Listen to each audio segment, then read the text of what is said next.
Welcome to another show on the Saturday. Today, Vesa is back on Bitcoin Live. There was a little bit of confusion because it's actually me interviewing Vesa, but I introduced it as your show. Well, anyway, it doesn't matter. But I love the background. We also used it as a banner, and it was created by you. And I just want to highlight it. I think I also got it here. Yeah. So for people to enjoy your beautiful artwork that you created. I thought it appropriate for what you brothers are up to and how you're hospitable to the whole place and kind of keeping the torch and the flame alive of why this whole space was created to begin with. So it's a tribute to the both of you, and then the sort of encapsulated block that it all started from Bitcoin. And I think the both of us are kind of like Bitcoin centrists, I suppose. Yeah. In that way. So there's a few things that I thought that encapsulates the spirit of who you guys are and what our collaboration has been also. So thank you very much, and I love it. And we're gonna keep using it. It's on all our platforms. I think almost all our platforms. But I love it. But we are here because we're gonna talk about Artworld and the whistleblowing. And can you give us some overview of what we're gonna talk about? Well, I suppose it's come from a 16-year frustration of trying to both go in and integrate into the art world when I did my departure from the filmmaking and photography world to kind of start making contemporary art and explore these grand ideas and keep hitting these walls time and time again that didn't make sense. And the more that I started understanding the ideological capture and the limitations of the current art world, which essentially fancifully said would be that it's limited to post-modern thinking and post-structural thinking.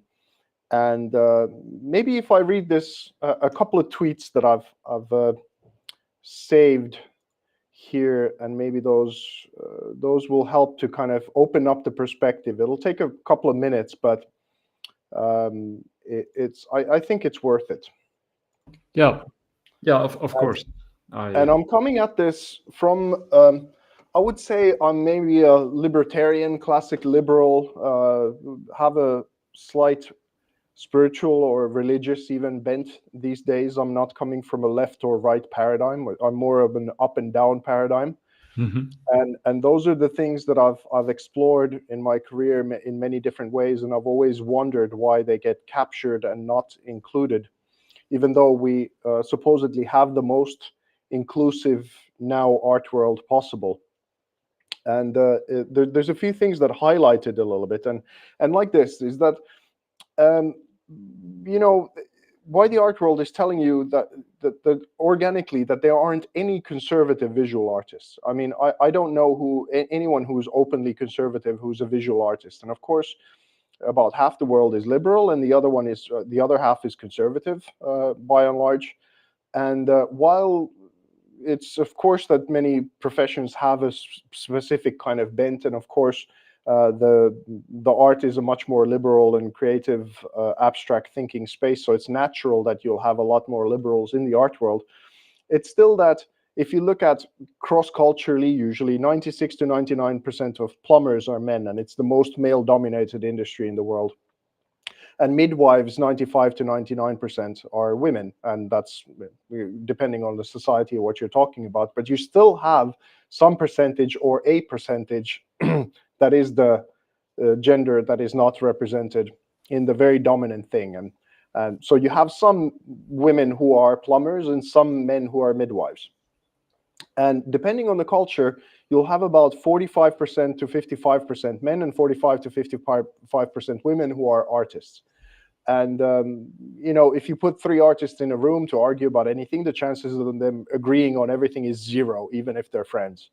Because usually the artists can be quite the argumentative type, and it's part of I suppose the job description is to bring about myth and confront ideas and re-evolve of where we're coming from and all that kind of thing. But yet on this thing that there's no conservative artists, there's complete and absolute uniformity. And I think this is something that, and if you bring it up, of course, then you give this aura of conservatism, and then of course all the usual suspects from racism, sexism, misogyny to whatever will be thrown at you, because it breaks the narrative that is very, very narrow as to what artists are able to represent and what they're able to say. And counterproductively, I would say, if you are going to have value as an artist, which is a very difficult value proposition to many people, and very few people are going to find their authentic voice, which is already very, very difficult. If it's hindered artificially, that you're not allowed to express ideas or go outside of political correctness, or this kind of a bureaucratic paradigm that art is in now, then it's increasingly difficult for anyone to find their voice or explore any ideas that are not completely out of step with reality. And I think this is something that postmodernism has had as a problem for a while, is that it's really something that already, how would I say it, metamodernism probably came about 20 years ago, over 20 years ago, already into the picture, and it's been artificially kept out of the picture. And it's almost like that we have such a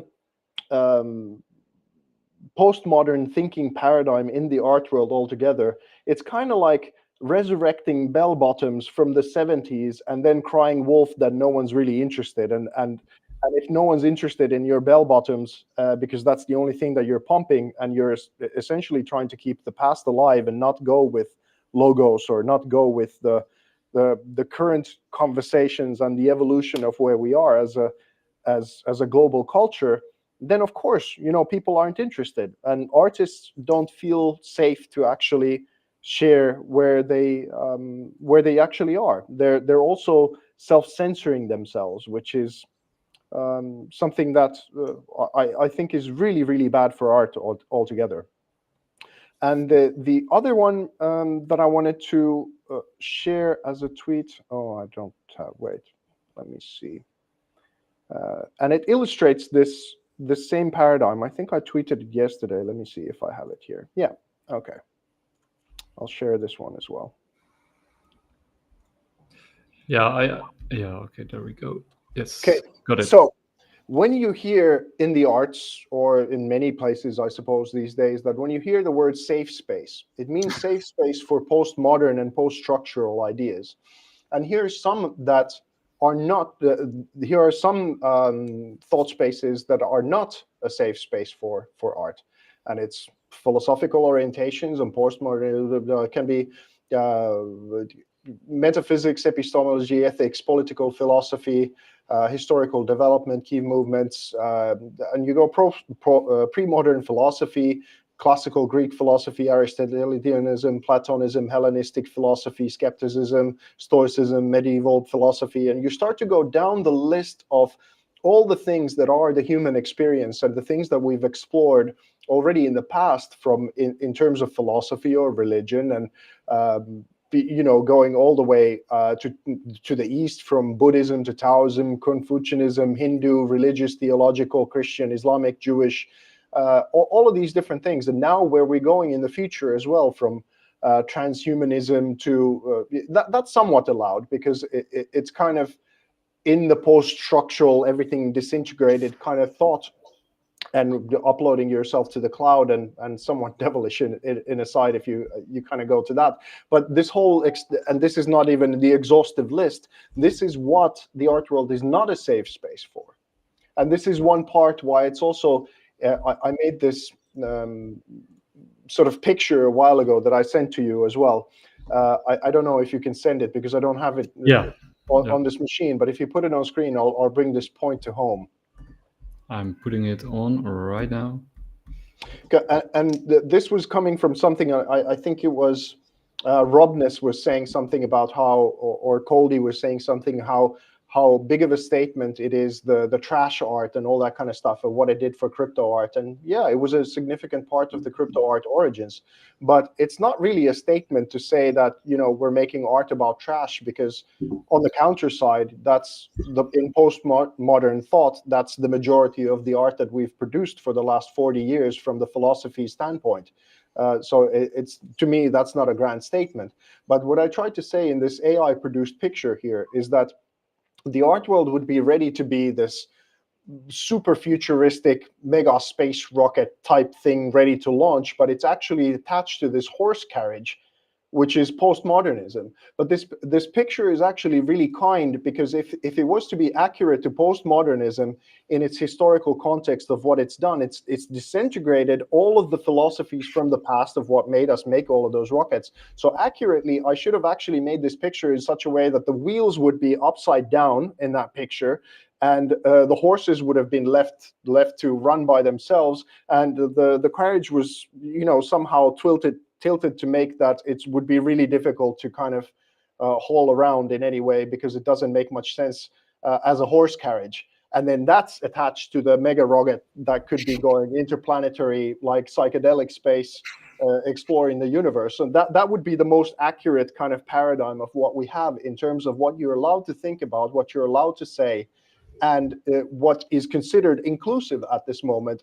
Whereas in fact, the version of the art world's inclusion now excludes the absolute majority of the whole world. And then you go into it's excluding from philosophy, then it goes to not liking white people or the working class, or it doesn't like, so you can just have this endless plethora of things that are kind of makes you persona non grata. And where a part of this real frustration that I have is coming from is because all the other things were, I'm not saying don't have feminism or don't have LGBTQ or don't explore postmodern ideas.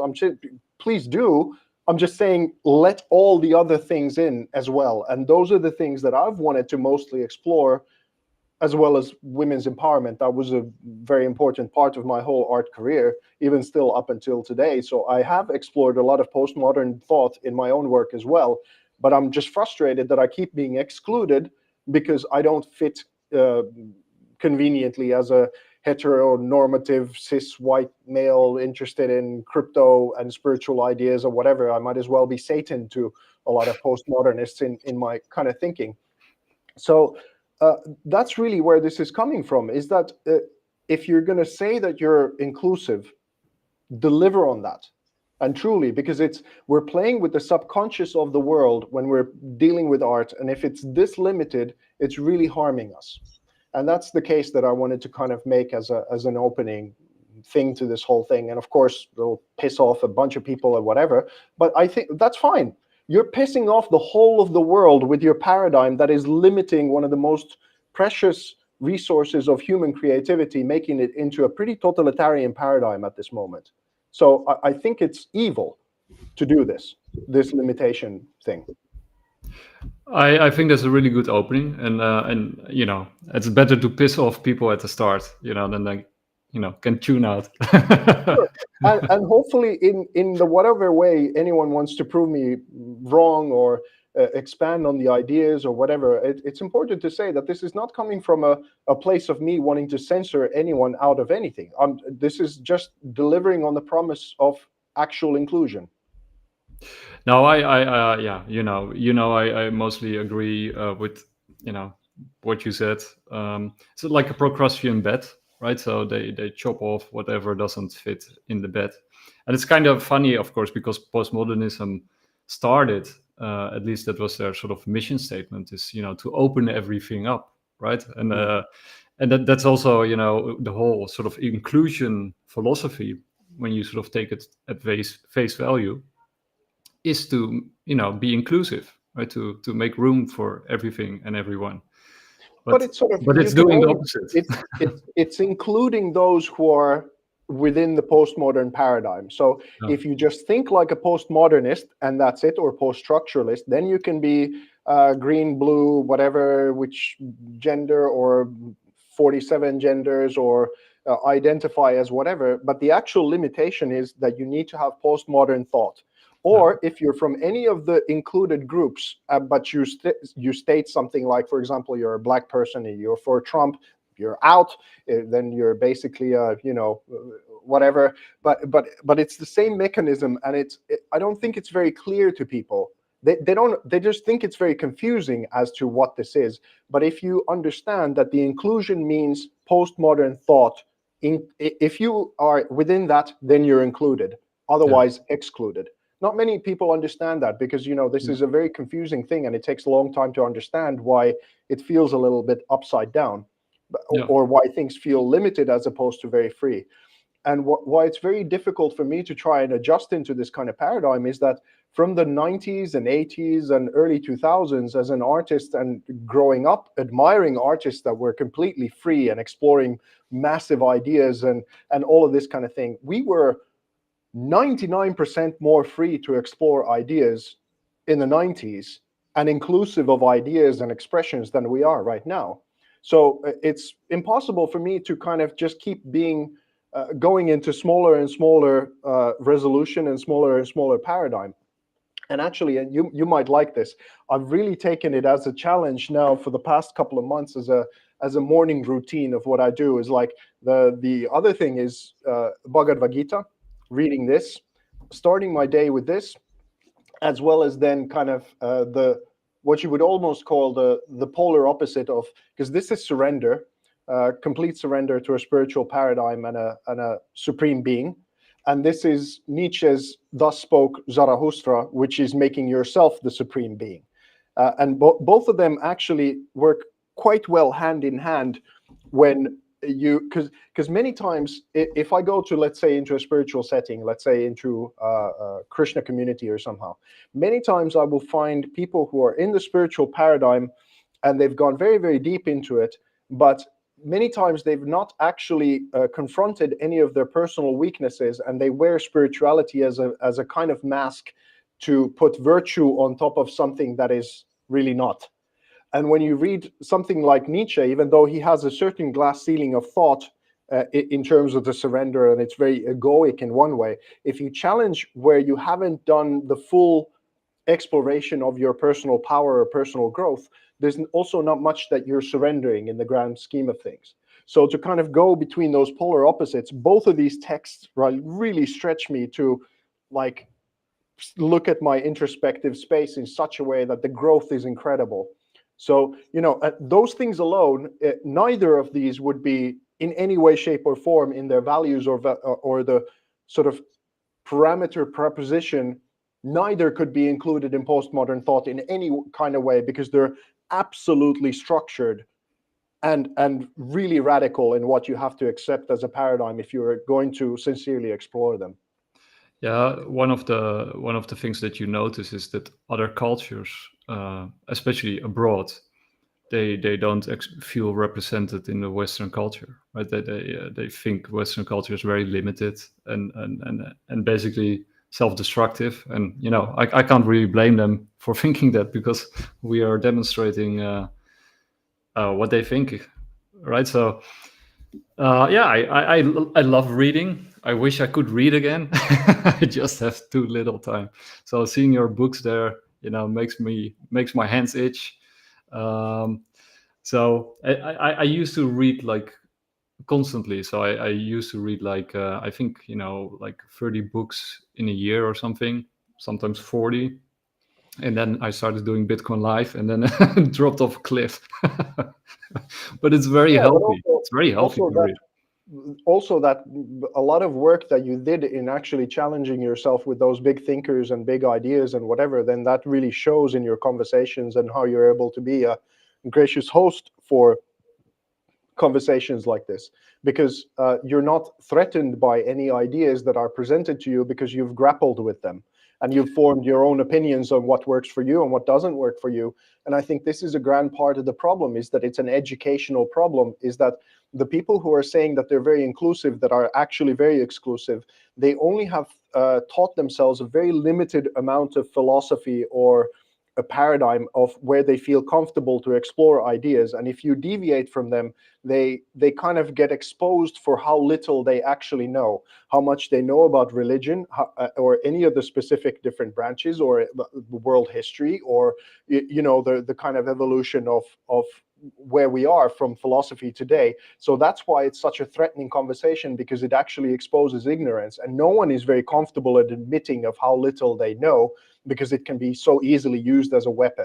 So even all of this that I'm saying, I understand the capture, I understand the passion of making the world a better place, and I understand the insecurity when you've really launched yourself into a paradigm. And I'm not trying to say that, oh, you should now go into kind of shame space that everyone should throw rocks at you because this is what you know. I would like for this to be an opening for everyone as an invitation to the table, so that they can expand on where they were and forgive themselves, or in part, for where they were, and still feel proud of some of the contributions that have been done, which undoubtedly have done something good in the world, absolutely. But we're not going to move forward as a species. We're not going to be very creative, and we're not going to be very friendly to one another if we don't start to expand these things and understand each other more. So, and this is a personal risk, I suppose, for me to speak on these things, because from the paradigm of the postmodern thought, I'm really not in a popular form as a white cis male or whatever. Like, I hate that term cis. But what does that that's stand how it's for? seen, and I know the box I'll be put in regardless. But and I'm not necessarily even trying to talk to those people who are captured, and they might not be listening to the show anyway. But for those who are confused and still making up their mind on some of this stuff, then it'll be like, oh, that makes sense, and then maybe I'll explore both 3 or 4 sides of this argument from here on out, and then maybe that'll gather some momentum. And I'm hopefully also other artists will feel a little bit more emboldened to take their critical thinking and free thinking seriously, because if you don't take those seriously, you're unlikely to get to a place as an artist where you really feel good about yourself. And that's a tremendous loss for the world. Well, I think, one of the things that went very wrong is that the humanities were sort of destroyed, systematically destroyed. And, I actually noticed it when I was studying philosophy. And I guess I was lucky because I was sort of in the last group where it still was not completely taken over by ideology, because there's like a difference between philosophy and ideology. And ideology is basically when philosophy becomes static, and when certain philosophers or thinkers think they have reached the answers, and then they don't receive anymore, but they start sending. That's when it goes wrong. And it's okay if you have like 1 or 2 of those, but when it sort of takes over entire departments, then then it kills philosophy, because philosophy is basically learning how to think, right? Asking the questions, not finding the answers. It becomes ideology when you think you reach the answers, and you start telling people what to think instead of how to think. And that is what was happening in many of these new studies.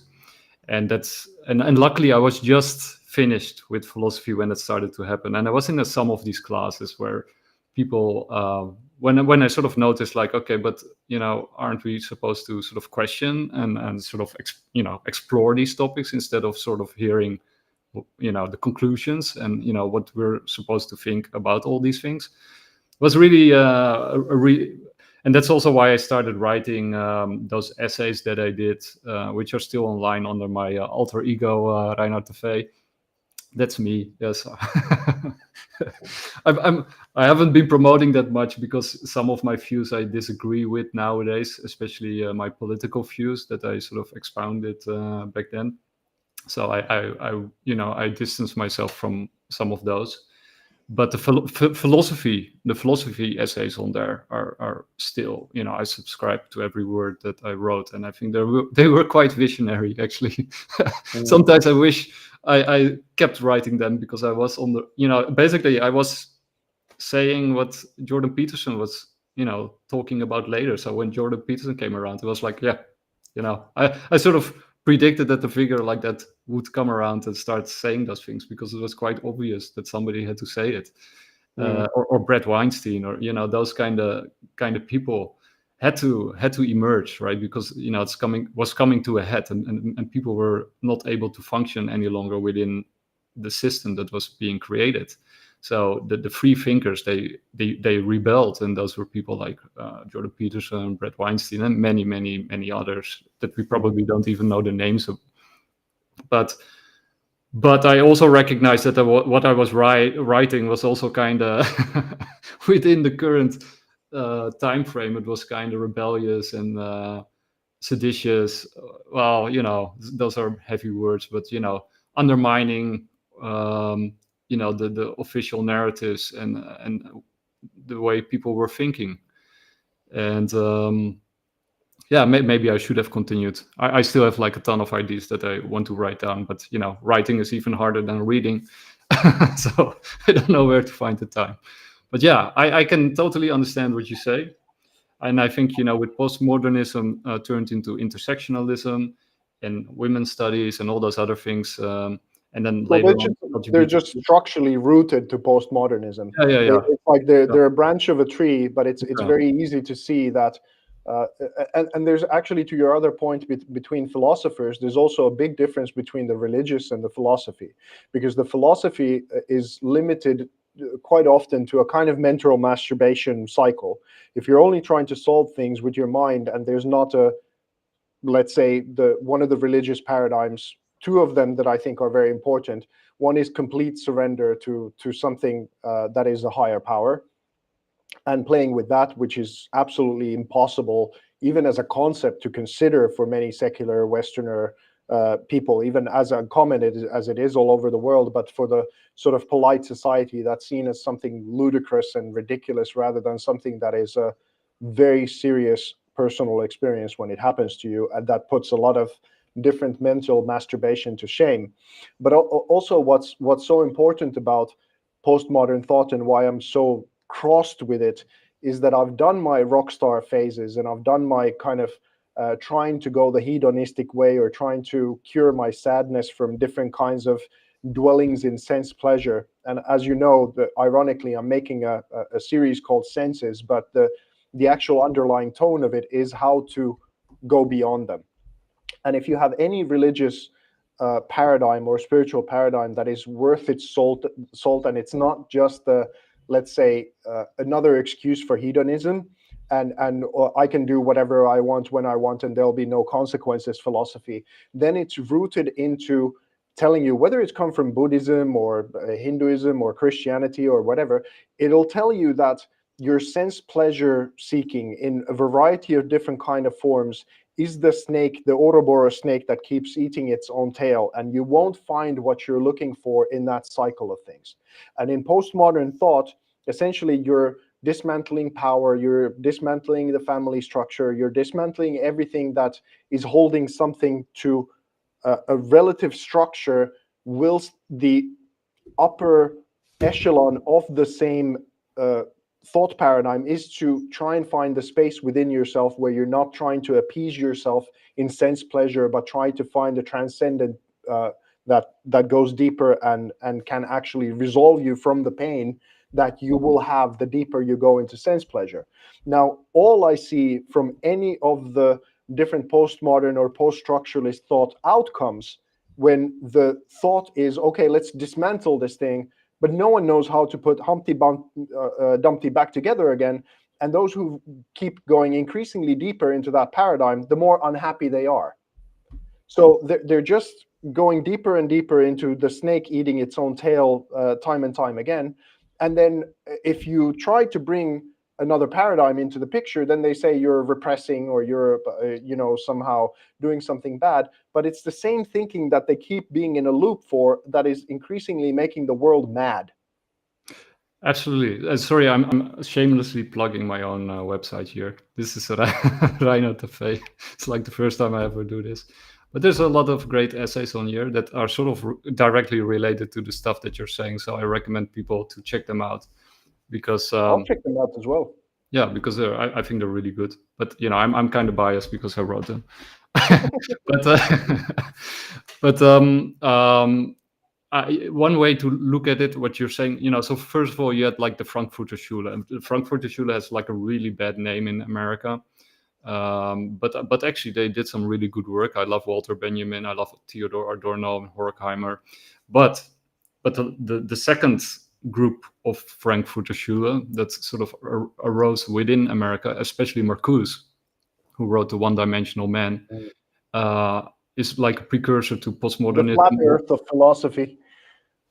Yeah. So that because postmodernism and post-Marxism basically merged together, and some of the things that you just were saying were sort of the result, not only but mostly also from Marcuse and the one-dimensional man theory, and he sort of demolished these superstructures in order to release us.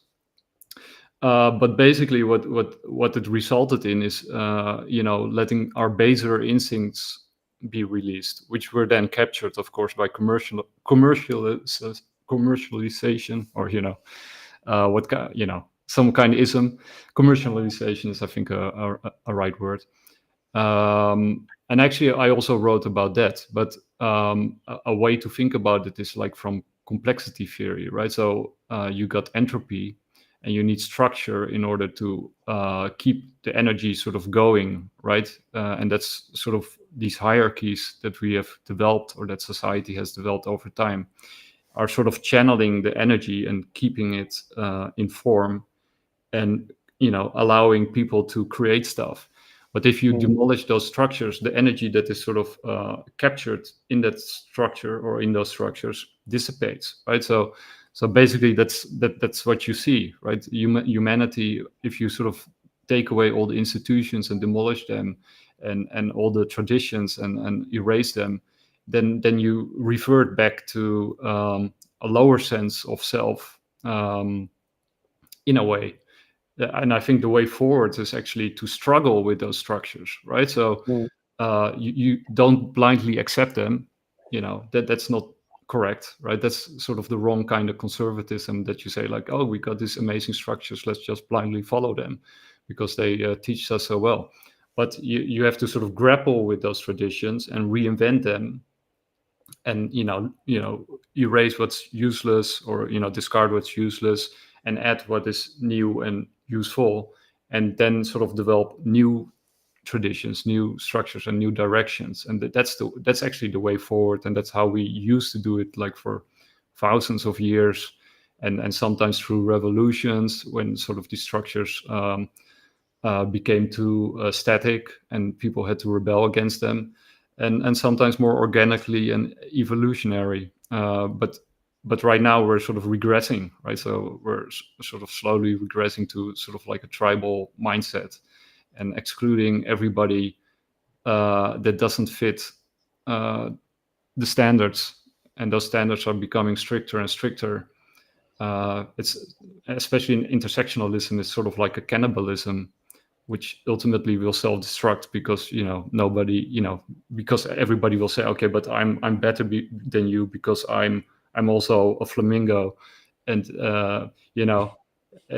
it's become sort of ridiculous, like it's sort of a Monty Python sketch in reality. That, and also like the dark underbelly is that it's a grand school of obedience. I mean, going to school in the 80s and 90s and all the way up to my university education, I felt like, it was more than, university was more like taking my money and not giving me a good education. And all the school before then was a school of obedience more than it was anything else. I mean, it needed to teach me math and reading and some things, and maybe touch on some classics or whatever it is. But altogether, what it was teaching me was obedience.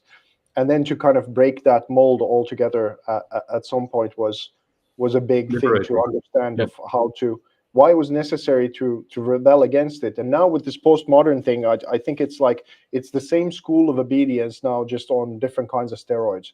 It's, and as an artist or a philosopher or any kind of freedom thinking person. And I'm saying this freedom thinking also from the side is that now that you're, if you make points, then you're put to left or right. But left or right is a government kind of paradigm. I'm more it's kind of useless, actually. Counterproductive. And I'm thinking more like libertarian and God or cosmos. And it's like libertarian, to what degree can I, and that's the Nietzsche side of reading that, how much can I grow as an individual? and then still be embedded with the understanding that I'm embedded in a cosmos, and I'm maybe dealing with higher intelligence that I have no idea how it functions, and I might be completely captured inside of a paradigm that I don't understand at all. And for me to say that I'm completely independent from the cosmos, that it's or everything that is around us and the ideas that we've evolved it and all this kind of thing, that makes the libertarian paradigm quite ridiculous often. But if you don't have the sort of self-awareness and the grappling of ideas and whatever, then you might very easily succumb to believing very simplistic religious ideas that don't have anything to do with spirituality, but someone's trying to capture you in order for them to use yourself for their personal empowerment. And that's enough. You have to grapple with all different kinds of things in order to actually get to the thing. But I totally agree with you. The left and right has been rendered completely useless right now. And whatever, it's just like, if you're not super far left safe space person, then you're alt-right Nazi, basically. That's how it works. Yeah, And you just go like, we need to shame these people out of fucking polite society. They can have their niche and be around the circle or whatever, but now they're like doing legislation.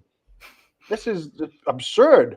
To anyone who understands anything about how thinking or human beings work, you're essentially force feeding us the low resolution garbage for reasons that are beyond anyone's understanding in the whole big picture, I think. Yeah, the problem is, when people stop thinking, or when the thinking becomes very shallow and ridiculous, it's sort of it starts destroying culture, and it starts culture starts to self-destruct, right? And at the moment, those people that have grown up universities that haven't really learned how to think or how to challenge themselves, as you also said earlier, right? Challenging yourself. That's why work, just doing a job or starting a business or whatever, or becoming an independent artist is so useful, because then it doesn't matter what you think is right or wrong. You will be confronted with your limits, right? And that's something that I also discovered doing Bitcoin Live, is you run into all kinds of issues that you have to find solutions for, and the world doesn't always agree with what you want, and you have to put in effort in order to make it work. And in universities, it works basically the other way around. If you don't like something, you can simply ignore it, and just by accepting the things that your peers say, you are you are part of the team. And if you say something that they don't like, then you're out. So basically what you're saying is, it teaches you obedience, but it also teaches you, sort of to merge with the group and to follow the group, right? It is sort Well, of there's a couple of points that I want to maybe make to that to add to the paradigm, and these were also tweets that I made earlier that fit very well. And I printed some out in order to kind of remember what I wanted to bring out in this whole thing. But it's like that growth is associated with pain, not pleasure. And true progressives actually embrace discomfort, not cocoons.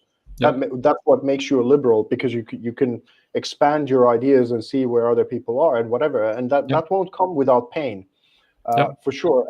And the other one was that I wrestle with faith and philosophy and morality and the culture wars and more, because it makes me a better person gradually, and therefore a better artist. Because we still have this idea, and many times, if I meet new people and something, and it comes up that I'm an artist, they'll say, "Oh, how do you draw?" or whatever. And it's such a like backward thing to say to quote unquote a real artist, because if you are someone who takes your work really seriously, then the drawing or the whatever, that is maybe a tool. It's like if you're building a house, maybe, oh, what hammer do you use?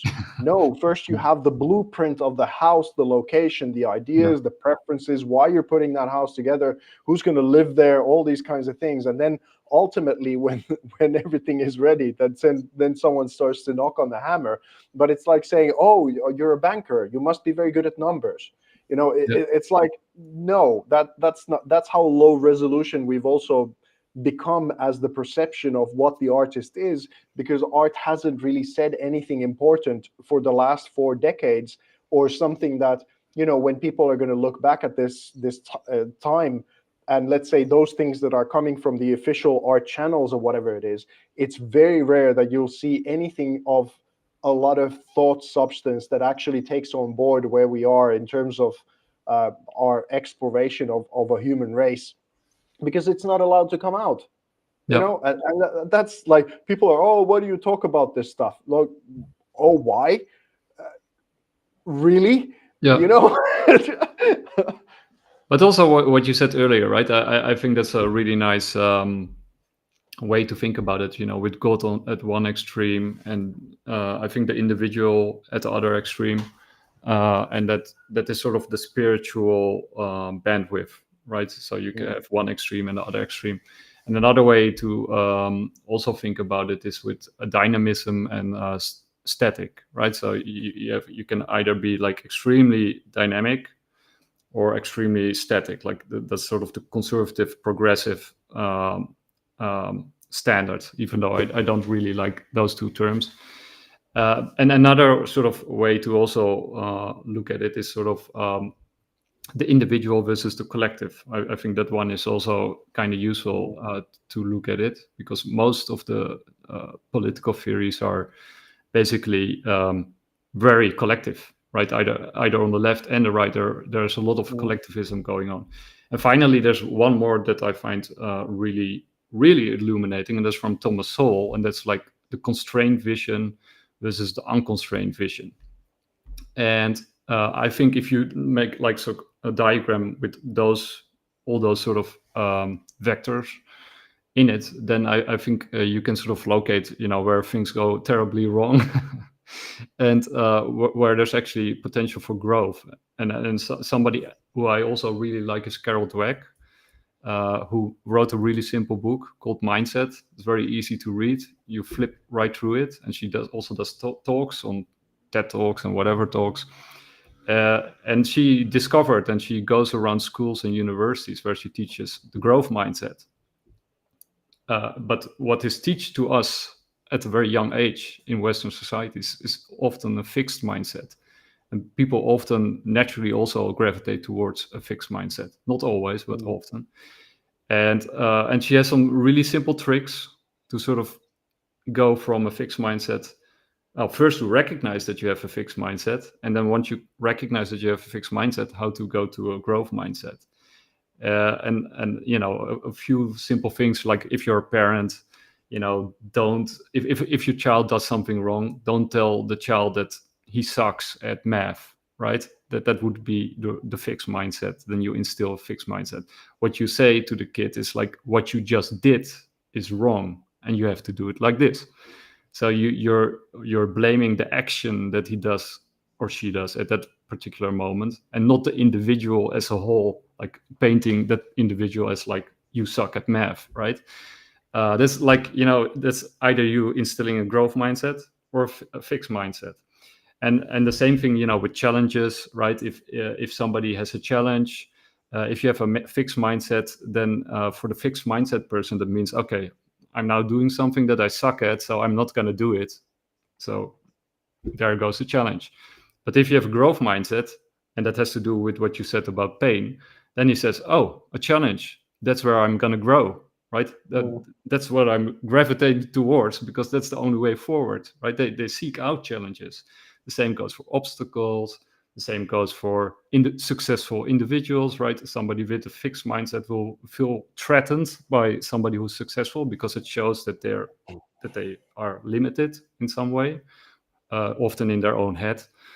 But if you're like a growth mindset person, then you would gravitate towards somebody who's successful, because then you say, oh, that's a learning opportunity. I can, you know, see how that person did it, and then I can also grow that way, right? So there's like a lot of very easy ways to, or at least, you know, to understand how you can go from a fixed mindset to a growth mindset. And then, of course, you know, you have to do it, right? Confucius, right? You mentioned Confucianism. He had this really beautiful quote, which I often use, and that is like, I hear and I forget, I see and I believe, I do and I understand, right? So Confucianism was really focused on getting stuff done. And, you know, the way for people to get understanding is, first you can sort of learn stuff from books, right? That's like the least.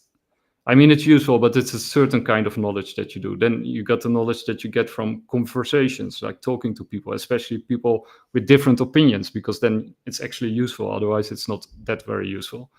Can also be useful, but the thing that you actually learn most from is by doing stuff, right? That's actually where you sort of, and that's also. I was talking to somebody lately, I think like a week ago or so, and we were talking about advice. And then you often have people around you, family members, whoever, and they give you advice, and they say like, don't do this because I did it, and it doesn't work. For example, in relationships, or it can be whatever, right? And they mean well, and the advice can be good, but the problem is they take away from you a learning opportunity, because if they made a mistake and they learn from it by doing it, and not only did they learn from what works and what doesn't work, but by doing it they also learned about themselves, doing it. And if you only listen to the advice that other people give you, it's okay to listen to it, right? I'm not saying don't listen, but and then not do it because somebody tells you you shouldn't do it because I did it, and it doesn't work. And first of all, maybe it does work for you, that's one, but secondly, you're taking away all the growth potential for yourself in learning that particular thing, but also learning about yourself doing it. So Helicopter parenting. yeah, the guardrails, right? The whole society, like safe spaces. Like I forgot who said it, but there was one NFT artist on. There was one NFT artist, and she made the comment like, life starts where your comfort zone ends.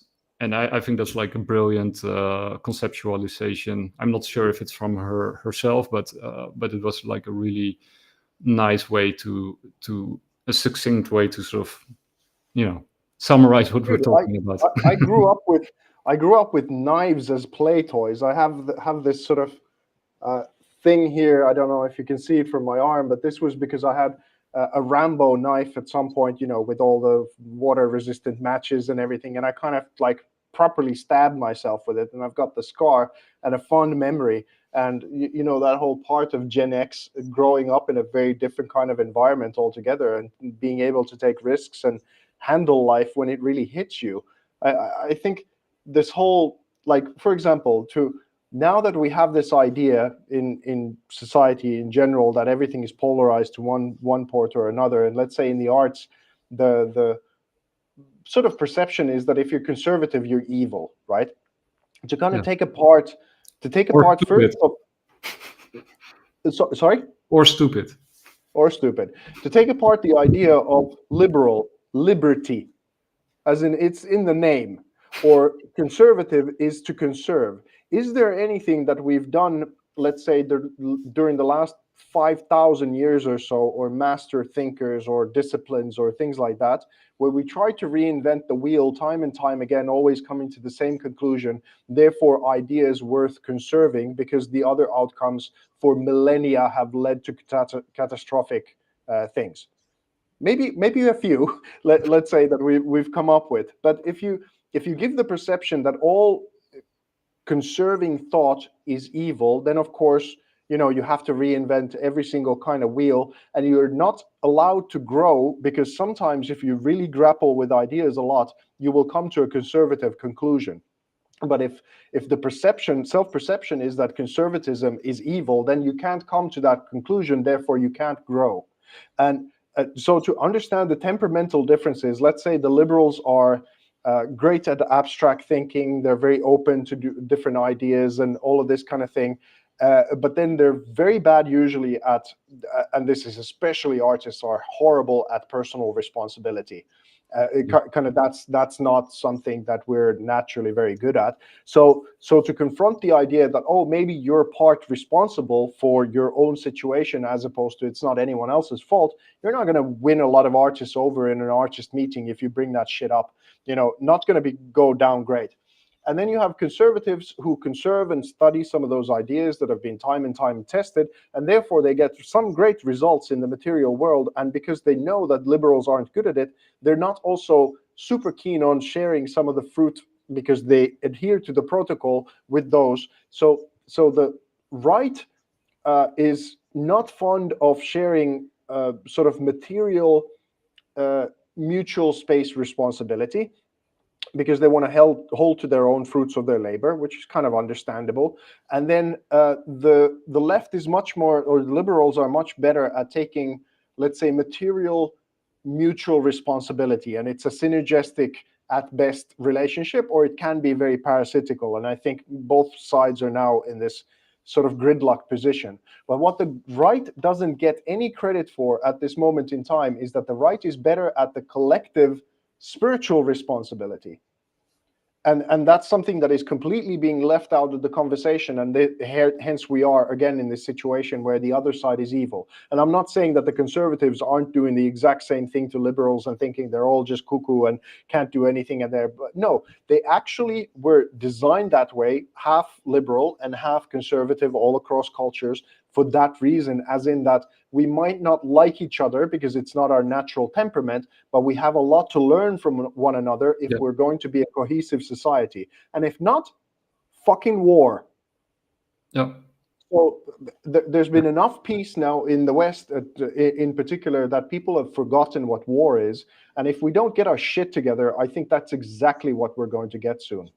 Yeah, the previous generation, the people who actually experienced wars, the last ones were, maybe there's still a few around, but they are dead, right? So they cannot instill that warning and keep us on track. And apart from that, there's so many stuff going on that sort of propels us towards it instead of going the other way.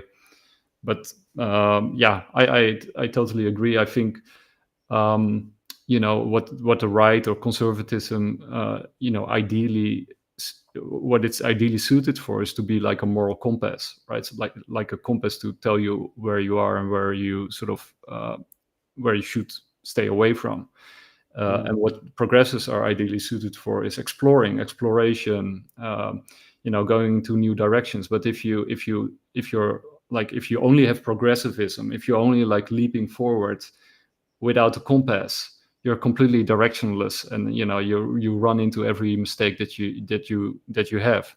And on the other extreme, if you don't have any progressive impulses, if you don't explore anything, then you're basically dead. Like you're at a complete standstill, and you're completely static. And that's also the dynamic versus staticism that I mentioned earlier, but also with the constrained view and unconstrained. So progressive have this tendency towards the unconstrained view, right? That's their openness for new ideas, which is, they score, if you're progressive, you probably score really high on openness, one of the big fives. But the problem is, of course, that I lost my train of thought there. There was a reason that I went in that direction, but I well, I actually also score high on openness. I actually have also a sort of a progressive tendency, but I do sort of recognize that the right and or conservatism and sort of the traditions of the past and religions and mysticism and all these things that are so full of ideas, and we talked about it earlier, right? I think looking at philosophy or the humanities or sort of the human experience up to now, I see it as like a treasure trove or a toolkit, right? So that's why I like pragmatism, which is actually an American philosophy, which is not often talked about, but it's a very interesting philosophy. William James is a famous pragmatist. John Dewey, you got C.S. Peirce is quite challenging thinker. I'm not a big fan of Rorty, but he also has his moments, and there's others. But sort of the pragmatic view is that ideas are there, sort of that you can use them, right? That you can look at them, that you can explore them, that you can say, okay, these set of ideas are useful right now in this context, but these other ideas, can be discarded, or they can be studied at some other time or used at some other time. But also the treasure trove. I think many of even the useless ideas can be really intriguing, right? I think there's also useful ideas in postmodernism, and I love Derrida and Levinas and many of the other, even Foucault, right? I know he's hated, but he wrote some wonderful books, and there's some wonderful ideas in those books that are really sort of that you think like, oh wow, that's a brilliant insight that he had there. But it's usually sort of they run in every direction, and they sort of what postmodernists are not very good at is sort of well, they're really good at demolishing stuff. They're great at exploding grand ideas, but they don't have a single clue on how to put them back together again. Yeah, that last thing, they can't put it back together again. So they find all these contradictions, and they hammer home those contradictions, and some of them are really incisive. But like you said, and then like, oh well, yeah, that here you are.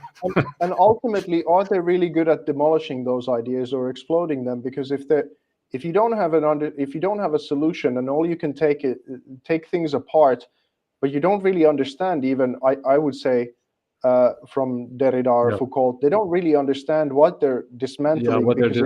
If they understood what they were doing when they were doing those ideas, I think they would have approached them differently, because they would have taken personal responsibility for the damage that they then kind of they're sort of, they're sort of like TNT or explosive experts, and but they have no idea what they're blowing up, right? So they have a total they and that's something that they celebrate, right? That they have no respect for tradition, and they have no respect for for things from the past, and that sort of makes it okay to blow it up in the first place. So if you have this sort of what's the English word?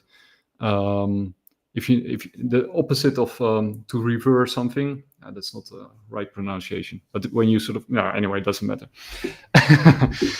Well, there was a friend of mine who said an interesting thing in a temple setting where he kind of mentioned that you have the French philosophers and like what Hinduism gets right, and where this is the situation where we're at in terms of postmodernism and the kind of many different things on the explosion of the grand narratives, where Christianity and the far right actually were something that is a big part of the reason why we got here. I thought it was a really interesting perspective, because he said that it's in Hinduism you quite often have the very strange or the occult or those kinds of things. They're always on the outskirts. What is maintained by Hindu, let's say Vedic central texts or whatever, you have the sacred, and the sacred is at the center of the temple, and it's protected, and it's guarded by those who are the keepers of the laws, quote unquote, of the thing. But it's tremendously good at allowing a lot of things happen in the peripheral, from being trans or being occult or those kinds of things, and they're always trying to bring their thing to the sacred. But because they are included in the whole of the paradigm, no one feels demonized or ousted. Now, if you take the same thing and you take the sort of God hates fags kind of a plakat that the extreme right of America started saying that all of the things that are in the fringe, you're actually evil and you have no place in society whatsoever. What that did was a reversal of the sacred, that they went, no, you're evil. And what we're actually now going to do is that we're going to bring what we are and bring it to your sacred and to your center, and we're going to overtake because we're righteous to do so. And you go, oh, that's actually a very interesting thing.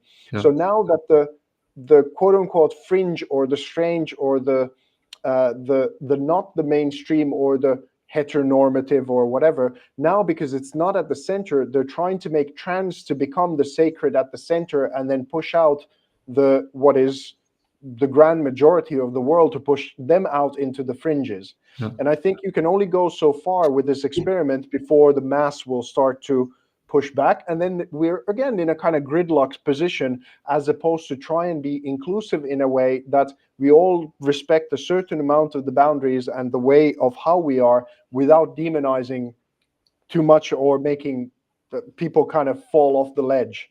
Yeah, You know, well, and yeah.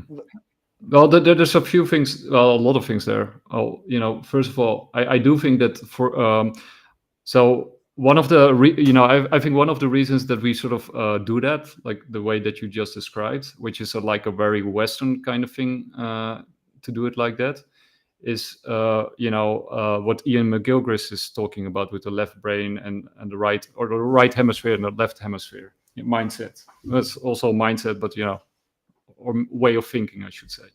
So, and he makes the case that Western culture sort of progressed and always had this sort of analytic tendency within it, which grew over time. Over time, it became stronger and stronger, and that is sort of it corresponds to the left hemisphere, and that's sort of, and that's why his book is called The Master and His Emissary. So the master is the right hemisphere, and the master is good at overviewing the complete picture and keeping an eye on things that don't fit, anomalies, but also opportunities and all that kind of stuff. So that's why he's the master. And the emissary, the left brain, he's very good at sort of taking care of things, keeping order. But over time, as the West oscillated between these two ways of doing things, and of course all other cultures did the same, but the left eventually went full left hemisphere. And the problem with the left hemisphere, and he demonstrates that in the left side of the book, because the book also has a left and a right side, and the right side is like sort of a culture holistic view, sort of where he draws out this whole line, and the left side is, you can read at random, and it's all about the science behind his work, because the book was like it took like 30 years for him to write that book. He's a psychiatrist and a philosopher, and a ton of other things, and he's like really brilliant and a pleasure to listen to. But anyway, so at the moment we are in a very left hemisphere kind of society, and the left hemisphere has been so good because one of the characteristics, it has many characteristics, is sort of being able to manipulate your surroundings to your advantage, because the left hemisphere, which is connected to the right side of the body, that's why most people are right-handed, and why you also learned in school in the past to use your right hand and not your left hand, because that's a very left hemisphere kind of tendency to force that upon people. It also has this way of forcing things, is that it's good at grabbing, manipulating, thinking about food, all that kind of stuff, the stuff that it knows. So the left hemisphere is focused on everything that it already knows, that it has encapsulated. It's very good at breaking things down. It's good at analysis, right? All these kind of things that, typify Western thinking and Western society. While the right hemisphere is always scanning the surroundings, which is connected to the left hemisphere. And if you sort of, they also did tests where you sort of take out, for example, the left hemisphere with a magnet, that it does stop working, then the right hemisphere takes over your body, right? Because your brain keeps working, and then the right hemisphere is still able to control your entire body and to basically perform all the functions, even though your character or your personality is slightly different because your left side is off. But if you do it the other way around and you take out the right hemisphere and the left take over, then then it doesn't recognize the left side of your body. It seems as alien. If it sees its own hand, it says, it's not mine. Like, get it out of here. It becomes very. It sort of becomes megalomaniac, sort of euphoric, and it thinks it can do everything. It gets a really high self-esteem, but it gets also a really sort of nasty personality. And it's really sort of focused on, on many, basically it's your psychopathic self that sort of shows up when you take the right hemisphere out, and it becomes very dysfunctional. But as a society, as we sort of progressed through, overweighing the left hemisphere, it sort of progressed in the way that you described, right? Because the left hemisphere basically runs into a wall each time, right? That's why it oscillates, right? Normally it doesn't work because it misses the right hemisphere, so it misses all the opportunities, it misses the dangers in the surroundings. So eventually, it sort of keeps doing the same thing over and over again, and then it runs into a wall, and then it flips, right? And then the right hemisphere takes over and say, okay, we have to sort of recalibrate the whole situation. But the problem in Western society is, of course, that we have been, and technology is like the ultimate left hemisphere tool, right? Technology allows you to manipulate everything. And we have been so successful with technology that we've basically transformed our surroundings into our self-image, right? So, and that limits the right hemisphere's power over the left hemisphere, because normally the left hemisphere runs into a wall, but with technology you can sort of remove every wall, right? But that's sort of what we were saying earlier with progressivism and conservatism, right?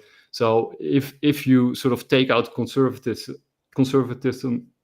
completely, and that's what they're doing now, and that's sort of also this very left hemisphere tendency to take out all opposition, right? Because it has a very high self-esteem. It's very egocentric, so it cannot stand criticism. It's very like the fixed mindset. It fits very nicely, but it means it doesn't have a moral compass or a compass. It doesn't know anymore where it goes. It eliminates everything in its way, and that's where transhumanism sort of fits in and where we are headed.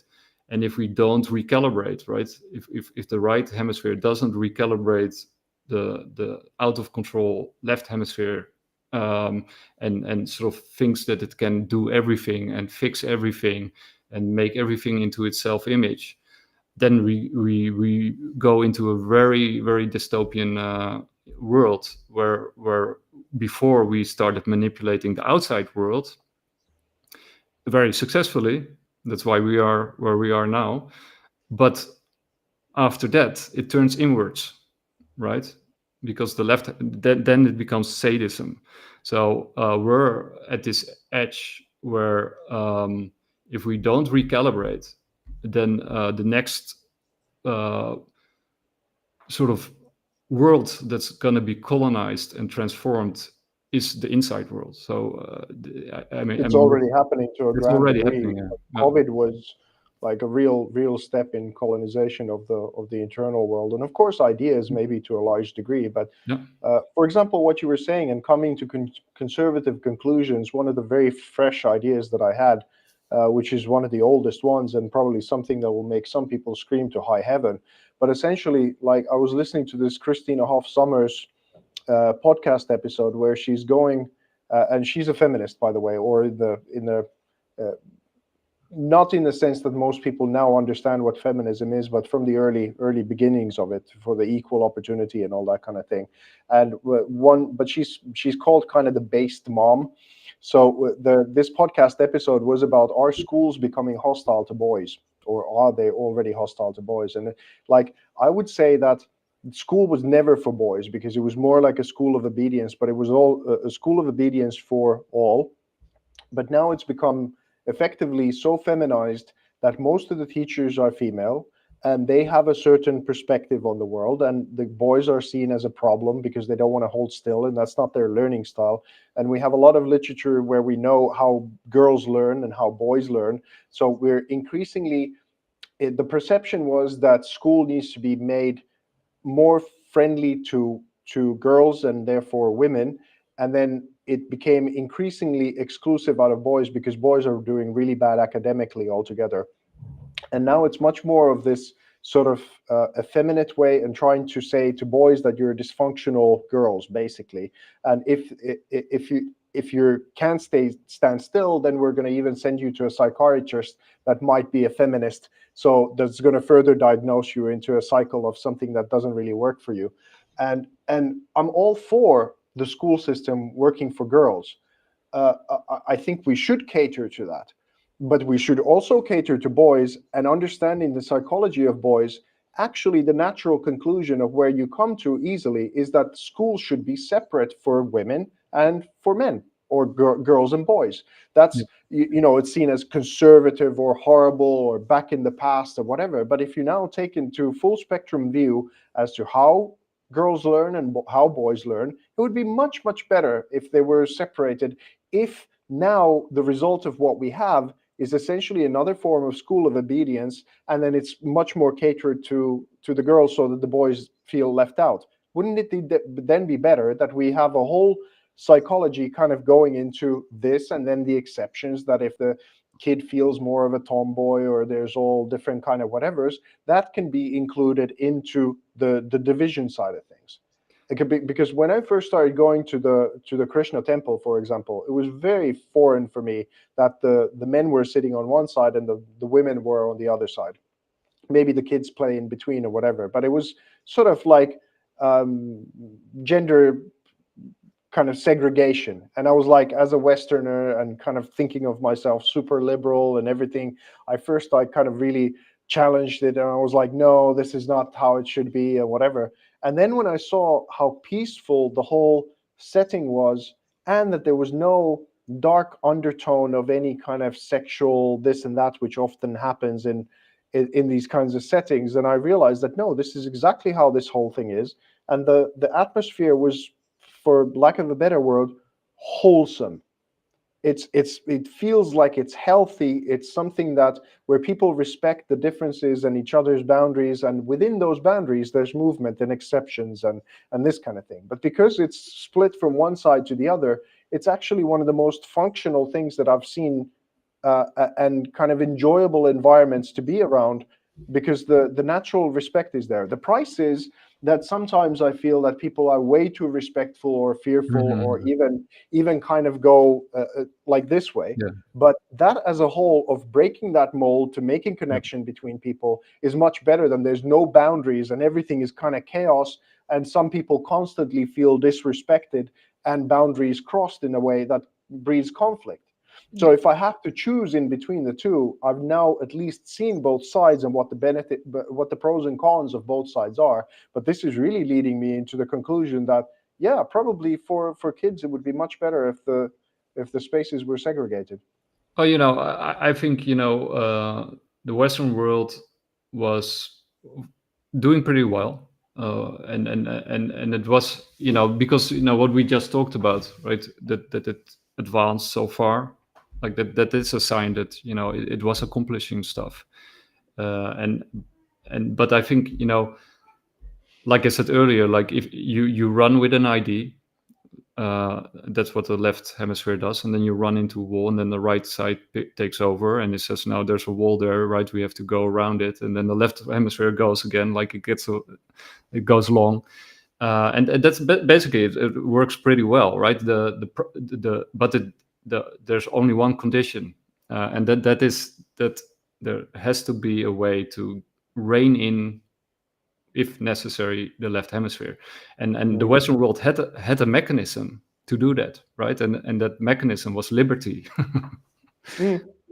That was the way that you actually reined in the left hemisphere if it went too far and started to do crazy stuff, right? That's what John Stuart Mill was talking about in On Liberty, because he made the argument that a society, in order for it to keep functioning and to recalibrate and stabilize itself, was to make sure that liberty, and that's also what Jonathan Haidt is doing, that there has to be a diversity of ideas, right? So if there has to be any diversity. I love listening to his heterodox ideas and kind of sense making. But that's basically lovely. It's basically the textbook John Stuart Mill, what he's talking about, because John Stuart Mill says as long as you keep room for eccentric people and for everybody to be able to speak their mind in any setting, right?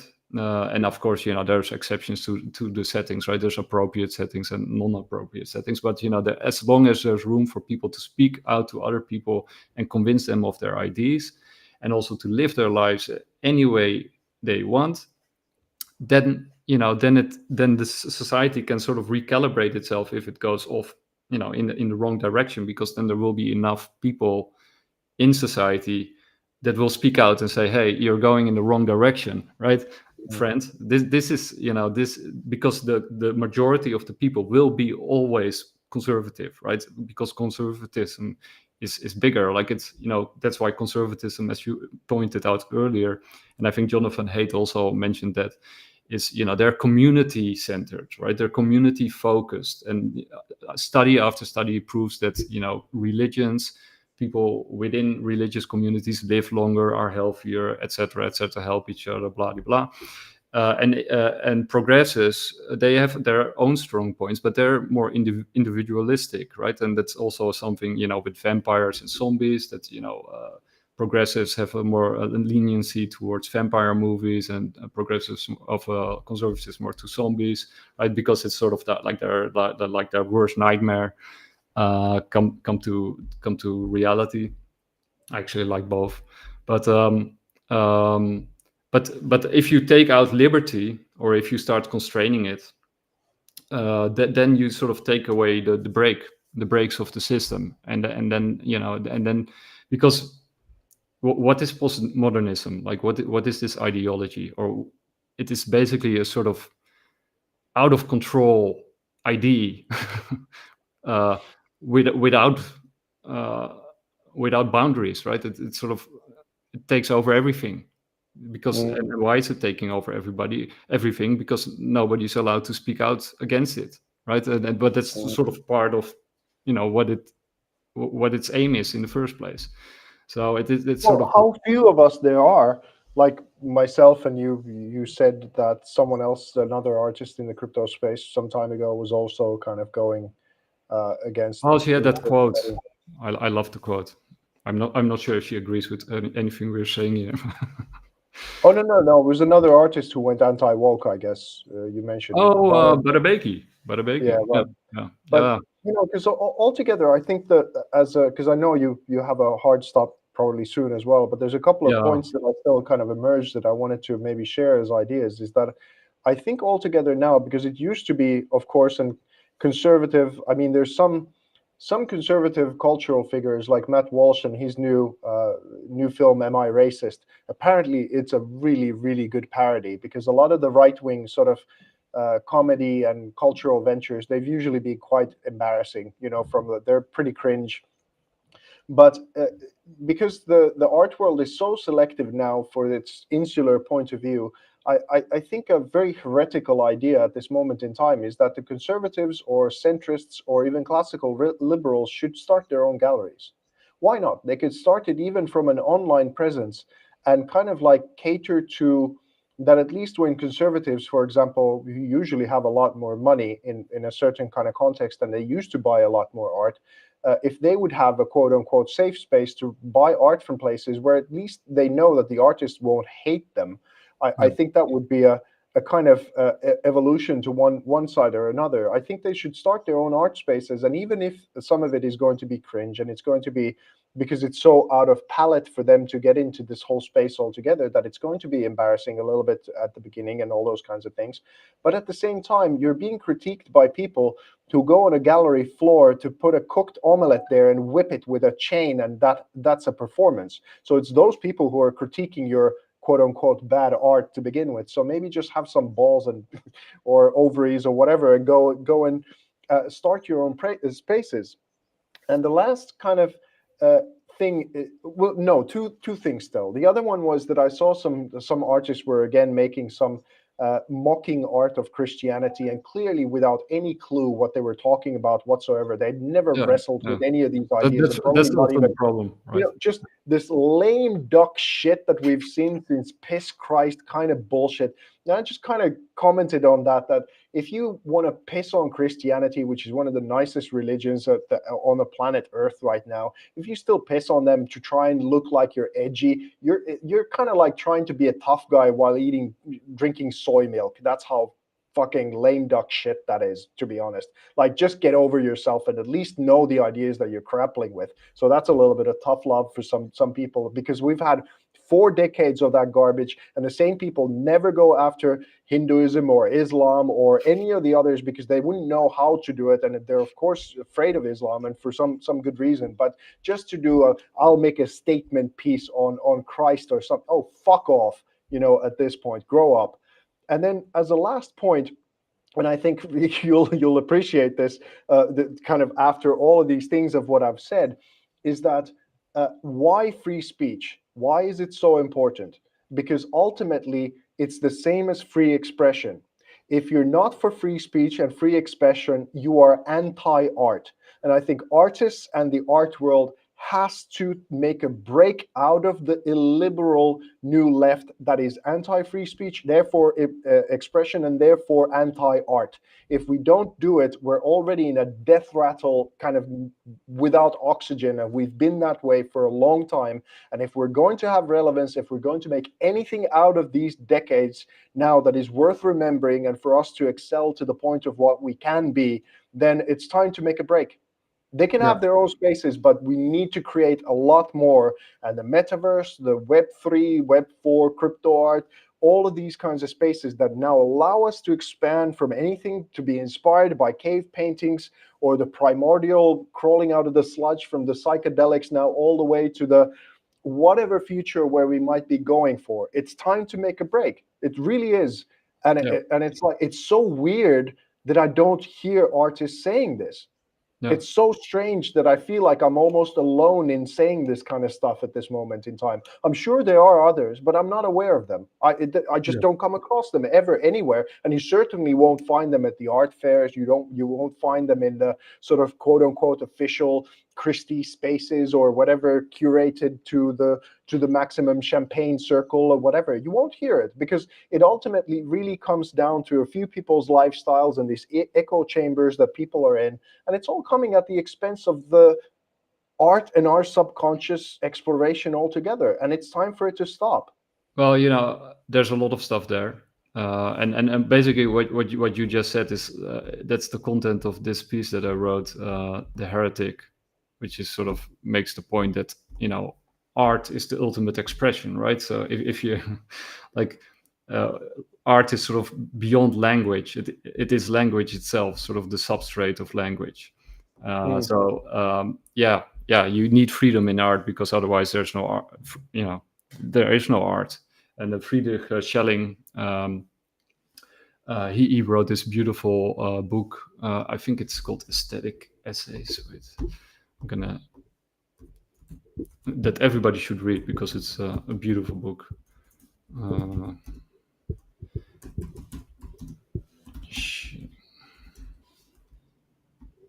Friedrich. It's a thin book. I hope I can find it. Yeah. Oh, Schiller. Sorry. Schilling is the other one. Sometimes I confuse the two. Anyway, I got it here. But just to come back to freedom and what you said earlier about schools, but also about galleries, right? The original idea, of course, of Western society was that you had the freedom to set up different schools and to set up different galleries and to have these different ideas develop and aesthetic traditions, come to fruition. And of course, there was always a back and forth, because one of the things that John Stuart Mill sort of talks about, but also his whole philosophy encapsulates, and it's sort of a reflection of Western society itself, is that Western society as a society is very confrontational, like that, and that's also why women and men mingled, like that goes back to Norse cultures, right? I mean, it has like and Dutch society, like in the 16th century, like women were very emancipated. There's a long history of men and women mingling in Western culture, but also like big confrontations between different groups with different ideas and philosophies and political aspirations. And in Eastern cultures, they were. I mean, you also had confrontations, like you got in China, for example, you have many different periods of extreme warfare, like the period that Sun Tzu wrote his book The Art of War, right? I think the Seven War period, if I'm correct, but correct me if I'm wrong. So there's also war there, but there's also like long moments of extreme stability and sort of cohesive society. And Confucianism was extremely hierarchical, right? With traders, the trading class at the bottom of society. Well, at the Western world, we also had a similar structure for a long time, with the aristocracy at the top, and then of course the farmers at the bottom, and the soldiers, the knights in the middle, and there were of course some other strata, but eventually it became sort of the traders, or the trading community that sort of rose to the top, and it became a very dynamic and open society. So I think, and it brought us a lot of stuff, like amazing art, amazing technology, amazing knowledge, like many of the things where we are now, when we're discovering new things. Probably some of it has been repressed. I'm big into the UAP file, and if you dive into that stuff, there's clearly something going on there. But it got us to many different places, and so it's not all bad. But we are at this crucial juncture, is my opinion, that if we don't correct or self-correct, if we don't recalibrate, then this out of control system will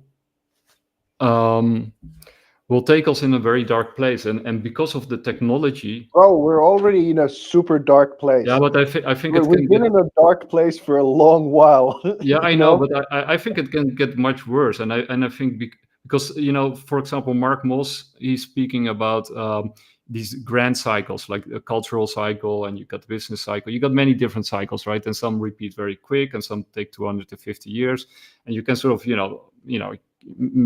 got the seculum, of course, from the that Neil Howe is talking about, which takes about like a lifespan, like 80 to 100 years, which basically came from the Etruscans and with the Romans that took over. It's a very interesting book, Trans the Fourth Turning.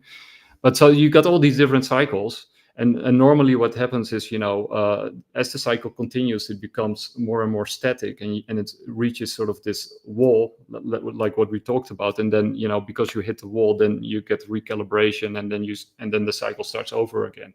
So it becomes from decentralization, so to speak, to centralization, and then back to decentralization, and then and then it goes back and forth, and that's a very sort of productive and fruitful thing, but also kind of messy, and sometimes kind of deadly and revolutionary. That's sort of the Western way of doing things. But at this very juncture where we are, because of the technologies that we've developed, because of our success, we have developed technologies where we can sort of kill ourselves, right?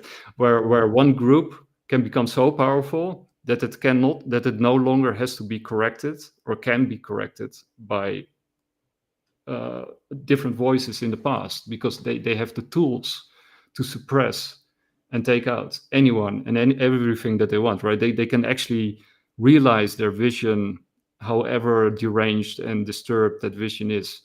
And that's also what you said with the echo chamber, and you're not meeting other people. We're so focused on the machines around us, and we're so not focused on nature and the people living within our communities, that we are very easily controlled. And within cyberspace, the control mechanisms are so fine-tuned and so very developed, that you will probably never meet a like-minded person except for me, because they'll keep us apart, like to make sure that we never mingle. And these are sort of, at least that's my view. But I think we're at this very dangerous crossroads, that we are at this point that we might not be able to self-correct ourselves because of the success and of the tools that we've developed. Yeah, it's close. I mean, we could go by the way of North Korea from here on out, that it actually escalates completely into this total control mechanism.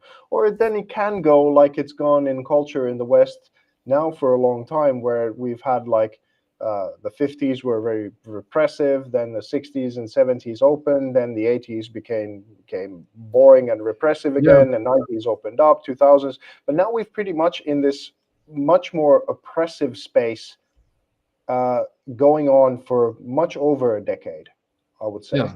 But It's I going think that way, but I feel that there's a new pushback now. There's a lot of bravery and courage that people understand that when they open their mouths, that there's a big risk that they might be thrown into the machine and fed to the wolves. But I think there's enough of a momentum now going that, let's say, I can feel again that there's a new spirit that is emerging in people, that they're sick of this woke stuff being shoved down their throats and kind of being afraid of every step that they make or walking on eggshells and whatever. And people want and yearn adventure again, because the safety paradigm is something that is great. And we in a dangerous world, it's great to feel safe, but it's not long before the safety consumes your whole spirit, and then that becomes a jail rather than a thing. And I feel like that yearning of this new adventure and taking on some risk after a lot of quote unquote safety is emerging. And I think I'm part of that movement in a way that I see it in so many others, that I've been emboldened to start to talk from this. And it's also that I know these things so well now that even though someone might hurl whatever kind of insults or things or labels my way at this point, it's not so bad anymore. And it's much more important to really find the other people who are like-minded and will also have their own contribution to this whole thing, and then come from it from another angle and have another free expression. Because I would just like to see in art the kind of flourishing that I was seeing when I was growing up, from whether it goes from Jimi Hendrix and Led Zeppelin to David Bowie to kind of Nirvana and even up to all of Rammstein's and whatever. Just musically, there was such a arch of amazing things that happened. And now what do we have? Fuck me, man.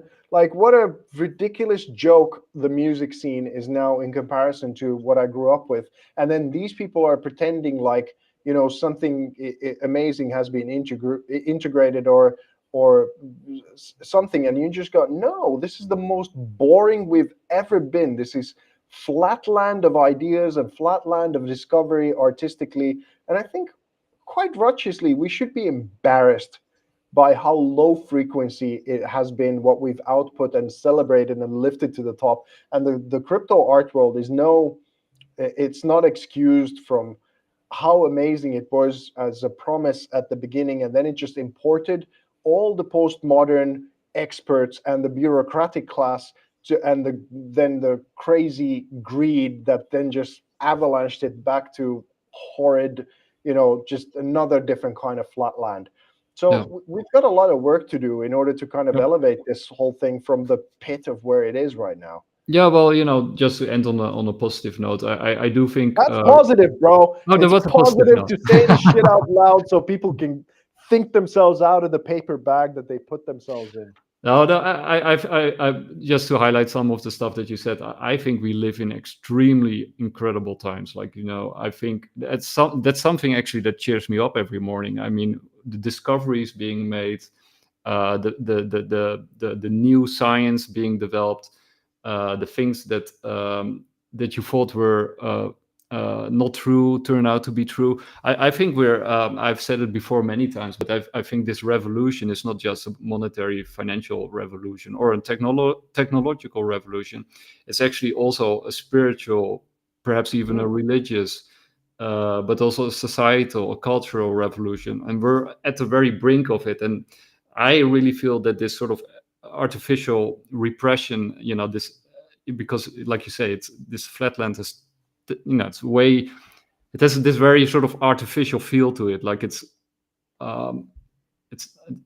but it's sort of reaching its limits, right? The buildup of, the pushback is becoming so huge against it. And that's also a danger, right? Because we don't want to shoot out into the opposite direction, because that's basically like the mirror image of what we are in right now. No, would I like that the conservatives were fully in charge of the art world? Fuck no. No, yeah. So absolutely terrible. Yeah, so the You answer know, is staring us right in the face, right? So I think conservatives and progressives can actually join hand in hand, and there's room for everybody, like we said in the beginning, also for people who LGBTQ or whatever it is, right? Just as long as you leave room for the others to also do their thing and to follow their needs, and I I'll think make a cap that says "Make liberals liberal again," or yeah, "Make liberals about liberty again," or something like that. You know, that would be a good start. yeah, I'll have it as a white cap so I don't get like annihilated on the street putting it on my head or something. but just to the progressives listening, right? This gigantic transformational paradigm shift is just over the horizon, and it will totally blow people's minds once the full scope of what uh, we're so close to, like some something fundamentally transforming humanity in either a very positive way or a very negative way. And I think progressives, like extreme progressives, can actually enjoy so much freedom, like you said, like with the spaceship. We are really at that juncture where art could be so much more than it right now is. And people who have score high on open-mindedness, they could they could have an amazing life exploring all these different directions which are just around the corner. And instead they're sort of huddling really closely in sort of a box, keeping change and reality outside of it, in order to feel secure and safe, while the world is burning around them, right? So No, it's just never worked ever in the history of the well, world. you It's can't never keep worked that reality you want to outside. hold on to the past and cling to it and make the Yeah, past be what it was. And that's the essential message that I think I have for yeah, postmodern thought, is that your time was, it went away ages ago. We went past it, but it's been artificially and forcefully kept alive. And it's the same thing now when someone is like espousing all of these like for the billionth time the same postmodern garbage and not understanding any of the paradigm like outside of it. It's just exactly like someone in their bell bottoms from the 70s walking on the street making that thing cool again without having done any progress whatsoever. It's not going to work. People laugh at you, and the amount of conversations that I've had on the down low where people just go like, I'm so sick of this shit, but I'm scared because my job or my this or the whatever. It's the absolute majority have had enough of that, and the comedy clubs show that. Like if you look at the, let's say, the whole orbit of Joe Rogan and all the comedians in that kind of space and whatever, the comedians are like ass kicking fine artists or visual artists in relevance and substance and delivery. They're kicking the asses of art 6-0 minimum yeah, in relevance and what they're actually doing to culture and how freely they're expressing and kind of dissolving all of these things in order to actually bring people together. And I think a little bit of that competitive mentality of let's make fine arts relevant in that kind of way that it's not yeah. so out of step that it's starting to at least, in some way compete with the comedians for relevance, then I think we're on the right track. Yeah. Yeah, well, I think we're at this moment, and I think great art could emerge from it because of the huge forces at work. It's sort of like tectonic plates pushing against each other, and one has to give. That's clear, and I think and perhaps maybe we should all shut down our computer and start living in the world again, and then they hold and they lose their hold over us, right? Because These yeah, help in the read books, morning. They talk to help your immensely neighbors. not logging on to Twitter the first time that I wake up in the morning. Yeah, yeah, yeah. Start living again. Start resonating with nature instead of the machine. Start talking to your neighbors. Greet them in the street. Do nice things for other people. Build your community, and focus a little bit less on all the negative news out there, because most of it is also to create, used to control us, right? Because fear is the biggest control mechanism, bigger than greed. But that's Yeah, and the perhaps the whole second thing one. is like because if someone's managed to be with us all the way through, likely we pissed some people off to a certain degree, and some people hopefully also were made to laugh and have some epiphanies and all this kind of thing. It's that whole quote of like the first the truth will piss you off, but then it'll set you free. And the intent of this whole thing is for people to be free. Like, I don't care how you live your life or do whatever. If you're a grown adult, dress however you want, do your thing. Yeah. But truly, I've just so had it with the double morality of this whole thing of like we're in inclusion and it's actual exclusion. It's like, no, Yeah. allow other people to come and play. Yeah, Let's invite everyone to the party, no matter where you're coming from. If you're conservative or liberal, classic, church, no, all of them into the mix and have it out, and then find your audience, and that will make the world a better place. I promise. Yeah, and what you said earlier about Christianity, I think Nietzsche already successfully, did the demolishing. The Genealogy of Morals is a brilliant book by Nietzsche. It's a little bit biased, but it's a really scathing critique of Christianity.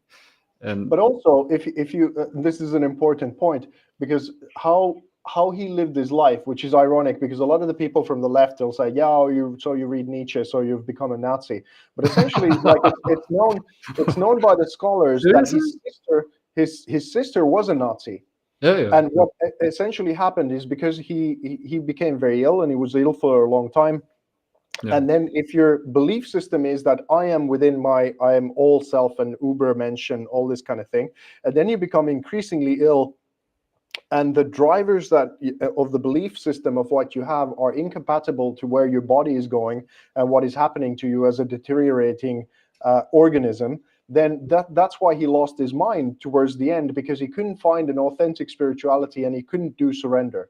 This is why I think Bhagavad Gita is so important, is that because that's what taught me the glass ceiling of Nietzsche and the appreciation of Christianity as well. I don't think he actually dismantled Christianity. He gave fundamental, amazing argumentations, but he remained in the mental realm enough that he actually demolished himself, not Christianity. Well, and paradigm. And there's many commentators, and I think they're actually right. And he died of what is syphilis, I think.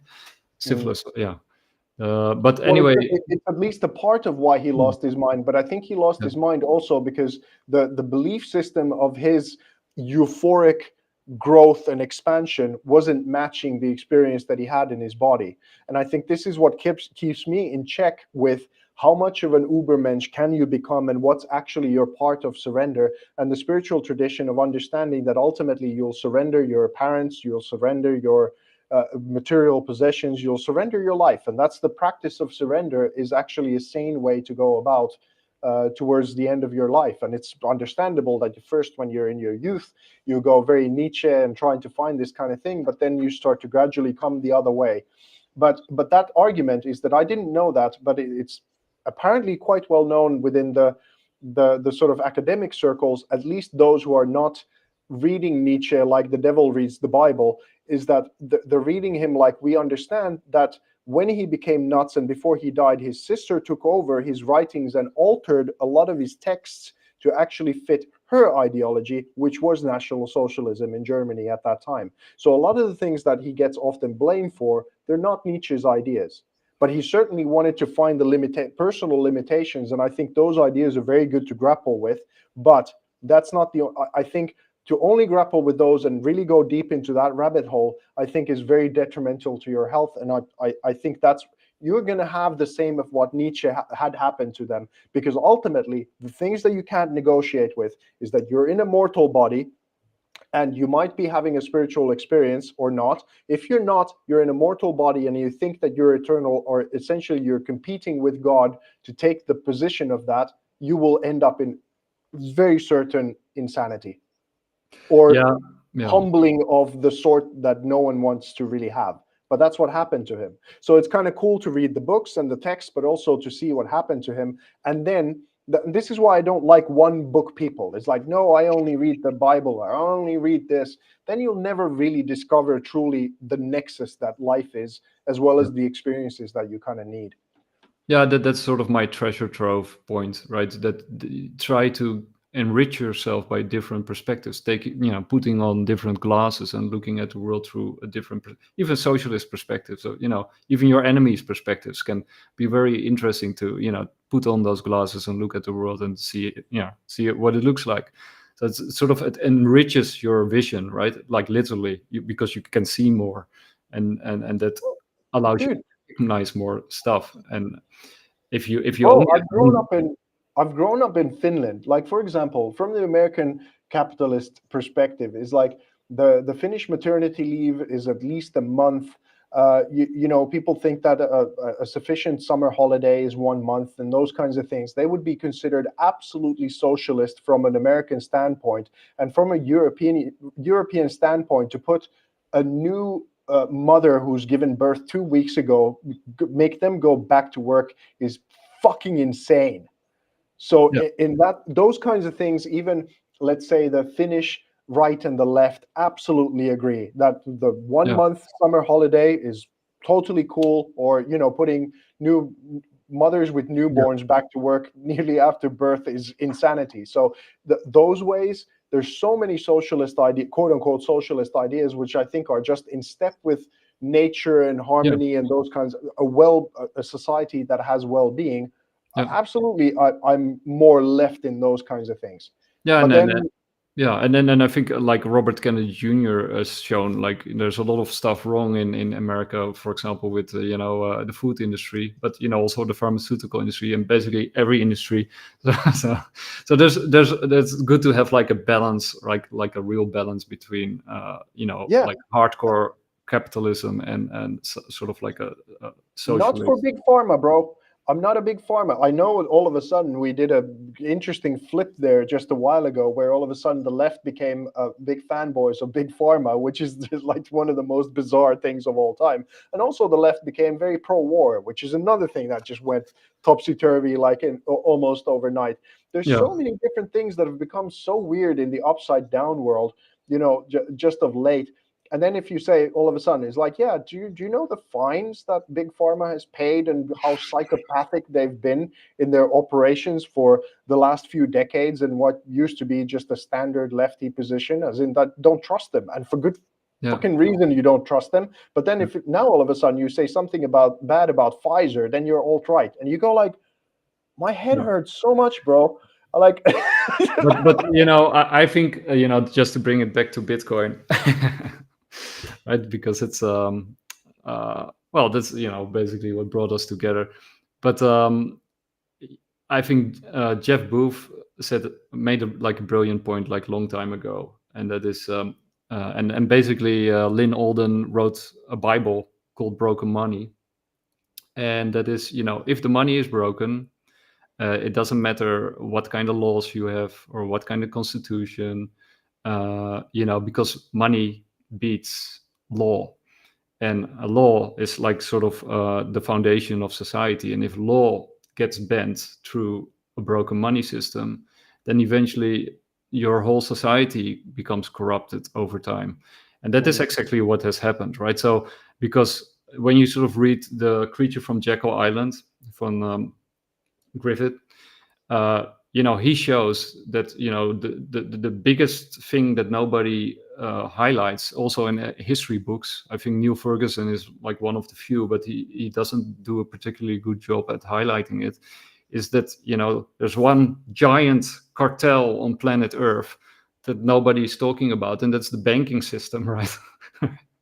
It's like and I think if you sort of, that's my theory, when you sort of go back into history and when you look at many things like the occult and this mystery cults and oracles and all that kind of stuff, and you look sort of at how that developed, you see a nexus between banking, the occult, and secret services, right? I think these three things have like a natural there's some natural alliance there. And I think us not focusing on the banking system, right, in Bitcoin they do, right, because fix the money, fix the world, it's a slogan. It's more it's a complex nice than that. slogan. but Not entirely true. but it works. But there is a It truth helps there, a right? lot. Yeah, because if Extra you money don't, would help a lot the world. yeah, if you I think that would be a more accurate. yeah, but if you don't fix the money, right, it doesn't matter what we do, right? You can have endless, culture wars, or whatever, because the divide between rich and poor has become so extreme that those at the top, they simply don't know what to do with the money that they have, so they start doing politics, right? They see us as puppets to move around on their chessboards, right? Because what else do you have to do with the money that you get money for free, basically. Well, For them, money isn't worth anything, and neither is human life. So, for example, if you play a game and somebody's cheating, right, then that person starts looking down upon the other players who are stupidly following the rules. Uh, that's because they're stupid, right? That's why they're following the rules. So I am, I'm supreme because I can bend the rules to my favor, and I'm playing the meta game, and that's the result of broken money. It breeds corruption, and it yeah, but creates bad incentives.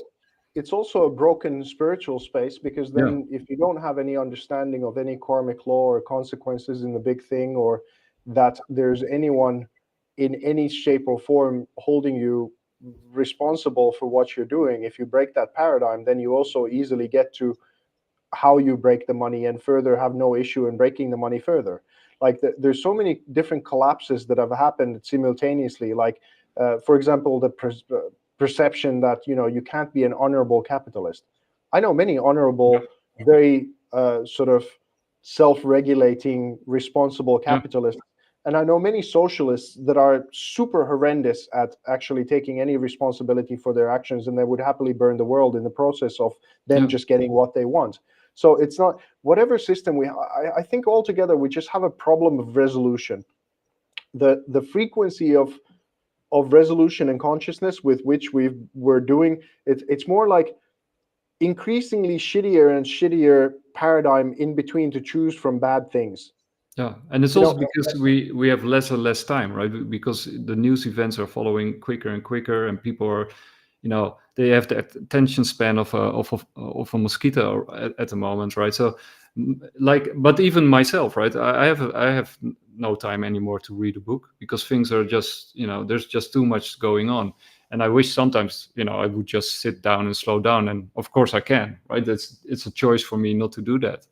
But for many other people who are just in this sort of circular hamster wheel, which is going quicker and quicker until it flies off the wheel completely, their resolution becomes smaller and smaller and smaller, and they become easier and easier to manipulate. And the respect for those kind of people becomes smaller and smaller, because it becomes easier and easier to manipulate them, but also because what they put out becomes insignificant over time. So why would you respect them in the first place? And that's, of course you should, because you should always respect human beings, but that's sort of the system that we're in. It's sort of it's really sort of crushing humanity. It's quite literally crushing humanity, and if we don't stop it, it will crush humanity, well, because it has the tools to do it. as a point of reflection of what happened to me over the summer, is that we got to spend a little bit of time in our family's countryside place, just this very ascetic, no running water. There is electricity, but it's a very kind of rugged place, and chopping wood and doing things to help my body, and all those kinds of things. And I really had to confront of how addicted to my phone I am. It's the Yeah, first thing that I thought of, open up before my my eyes open. my girlfriend is blasting me every time for the fun. Well, what happened is that because in that more natural environment, I challenged myself to not take my phone in my hand, and it was really, really difficult to come to the conclusion that I'm really going to do this and not take my phone in my hand. And because I was sleeping at the countryside much better than I sleep in the city, then I really resisted it, and it was really difficult the first 3 mornings or so. And what was really liberating was a couple of things. That first, when I didn't take the phone and I managed, I still had a hunger for information, and that's when I picked up a book. And when I first made the morning tea and whatever, this kind of thing, then I was reading something that is a much more sattvic or calm thing to absorb my mind in, and then just wake up myself gradually and then commit to a morning routine. And it started to happening gradually because I had to chop wood, I had to carry water, I had to do these different things. And because I was doing that, because you can only go so far by going to the gym all the time or those kinds of things, if your lifestyle is not tied to the movement constantly and every day. But then I realized that, oh, this I can make the reading into a routine, and I can make the exercise into a routine, that now I have a certain kind of protocol of making the teas and the morning drinks and then reading. And then when I get up from that, then I do my exercise and morning routines to a certain degree, and I might still move more during the day. But the first sort of hour and a half, maybe approximately, I'm not looking at my screen. Mm-hmm. Although now I've done little exceptions here and there when, I wanted to know something by, that's another fantastic thing. It's just a mind-blowing thing. Mm-hmm. It's such, no one even considers it in their talking, but what a treasure the ChatGPT summary tool is. Like, for example, if I read something and I read a quote and I go like, oh, how would this actually, by what Nietzsche is saying, how does that correlate with what Kant is saying? And if I just want a summary of the both of them, or even just say, how do these two philosophers juxtapose each other? Or alternatively, okay, I'm reading the Bhagavad Gita and it has a certain, or the Bible has a certain kind of social responsibility or social justice concept. How does the social justice of the Bible juxtapose with the postmodern social justice? How are they different, and what do they have similar? And in 4 seconds, I have a summary that is just incredible, kind of to the detail that I want to have that in. So I've used some of the screen sometimes to kind of just fulfill of what I'm reading, and then all of a sudden I'll find myself on Twitter going like, oh shit. It depends on the questions you ask it, right? So if you have like the and that's with conservatism and progressivism, if you have like the baggage, like if you did your homework, then you can ask the right questions.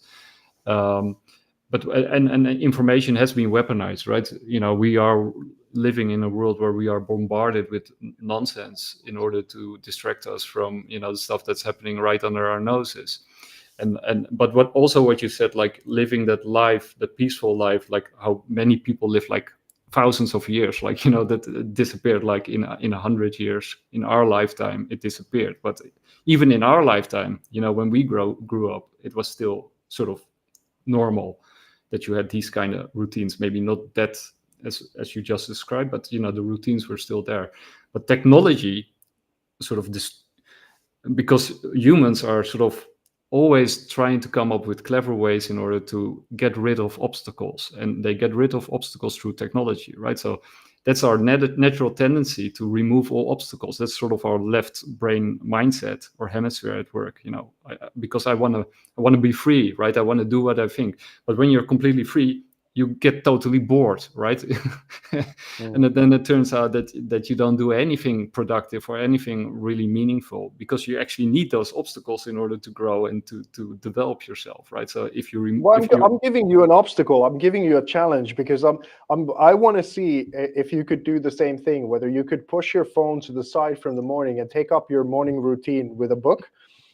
And wake up to it in different kind of way. Not even the exercise. I'm not going to even sort of challenge you with the exercise, but just let's say the first half an hour of the day, or maximum hour. I don't know how your morning routine goes, but take so that you can read 30 minutes and not take up your phone. And the next time we talk, I want to hear if you've actually managed to do it for a bit and if that's changed your life at all. But I'm not letting you slide, because you said that you have a problem with it. And now there's a protocol, and I've done it, so I'll try to hold you accountable a little bit to at least see if that could make a little bit of a break. No. I'll take the challenge, and I'll tell you something some people already know. But tomorrow I'm gonna do a 19-kilometer Viking run with my brothers. Oh, holy shit! So I did do the training, but I think I'm dead tomorrow. So you won't see me on Bitcoin Live. But by the way, Douglas will do a really cool show tomorrow at 10 o'clock. He will answer all the Bitcoin questions that we collected, and there's some really cool questions there. And Douglas is super smart, so I'm gonna make shorts of those answers, I should say. but tomorrow is like the complete show, so go watch it, because that will be really brilliant. And one more thing, and then we really have to wrap it up, because we're like an hour over time. But I'm really enjoying it. Yeah, I thought you had a hard stop at 1 hour. It's like earlier on, I was making final points. It's an hour ago.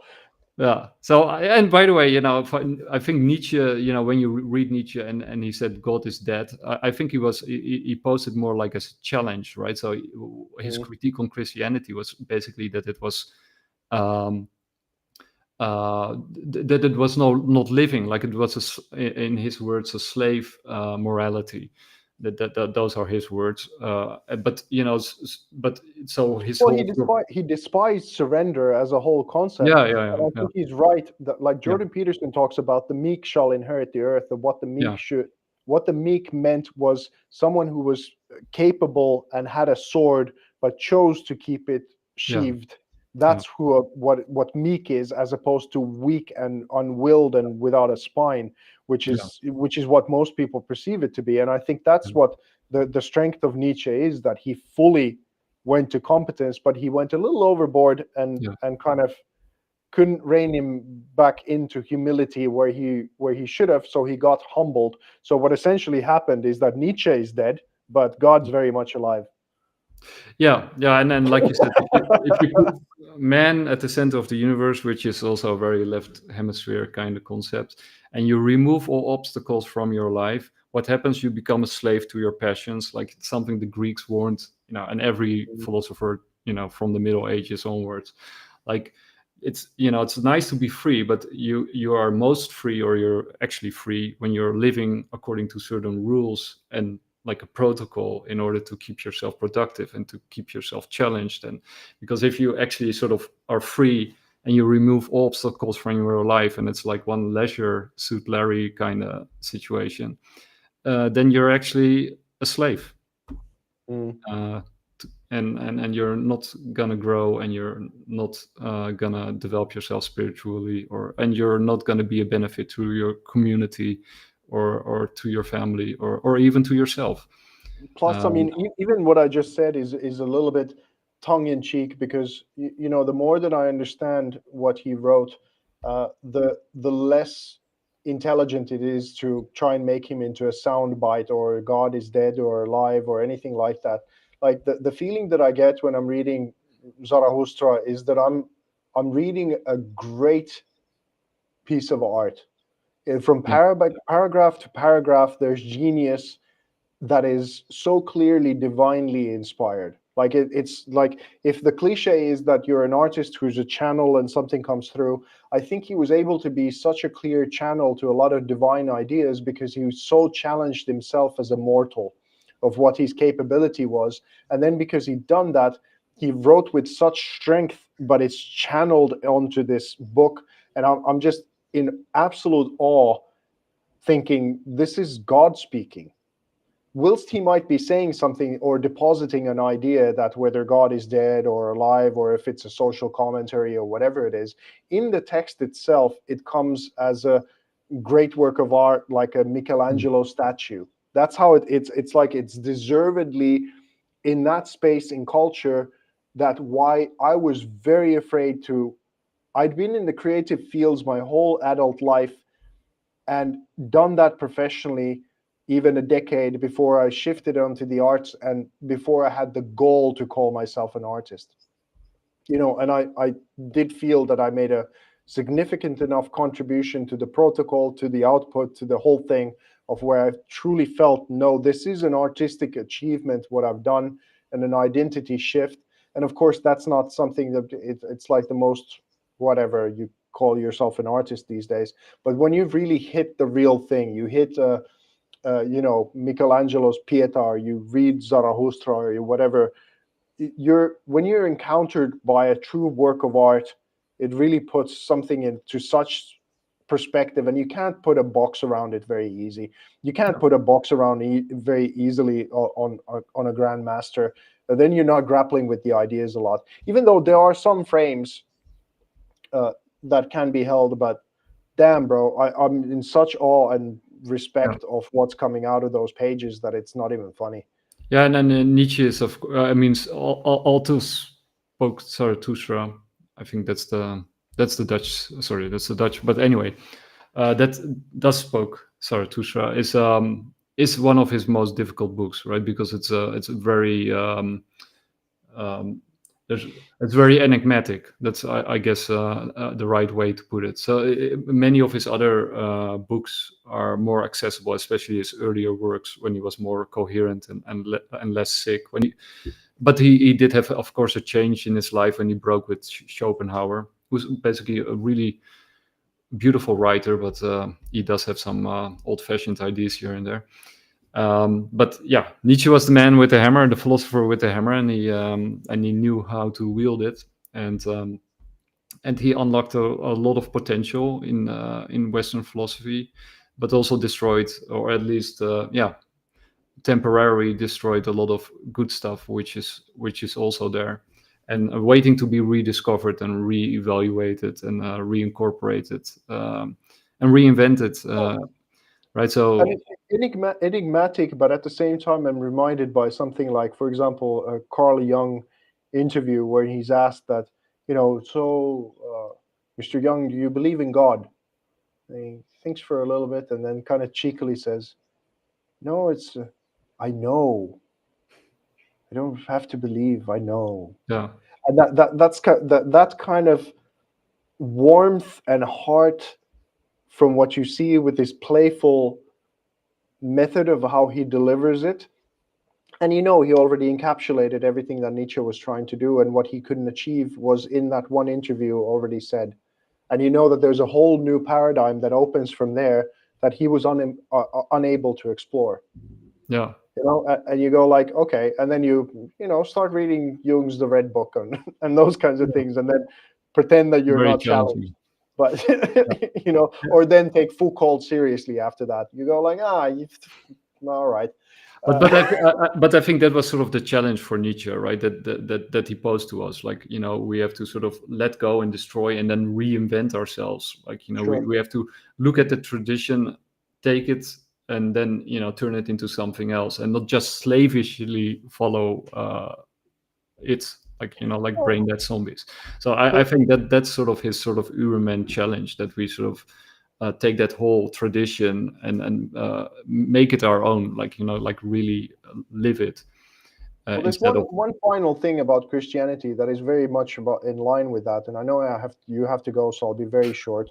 So essentially, what really took me out of the Matrix or the paradigm was the first Zeitgeist movie, and you can think of the money creation thing seems to hold out quite a bit, but at the beginning, even though there's debunked parts of that movie, it goes into the solar Messiah cycle and the age of the Taurus, the age of the that then comes the Pisces and whatever, the solar Messiahs and the three stars and the three wise men and the whole celestial cycle that could be made. And in those cycles, the similarity between the solar Messiahs different times. Now, in 2150, we come to the end of the age of Pisces and go into the age of Aquarius. And if you look at the grand scheme of things and all those different solar messiahs and what they have as similarities, and maybe not as accurately as the film shows, but there's enough there that it's maybe that from this solar cycle motion, we only have 100 years of Christianity left before it dies, and then the bull has to be butchered like it was before when the age of Jesus came, and then there has to become a new symbol. So yeah, so now we're at the end of that part of the cycle, so it's lost its grip a lot from the rise and to the fall phase.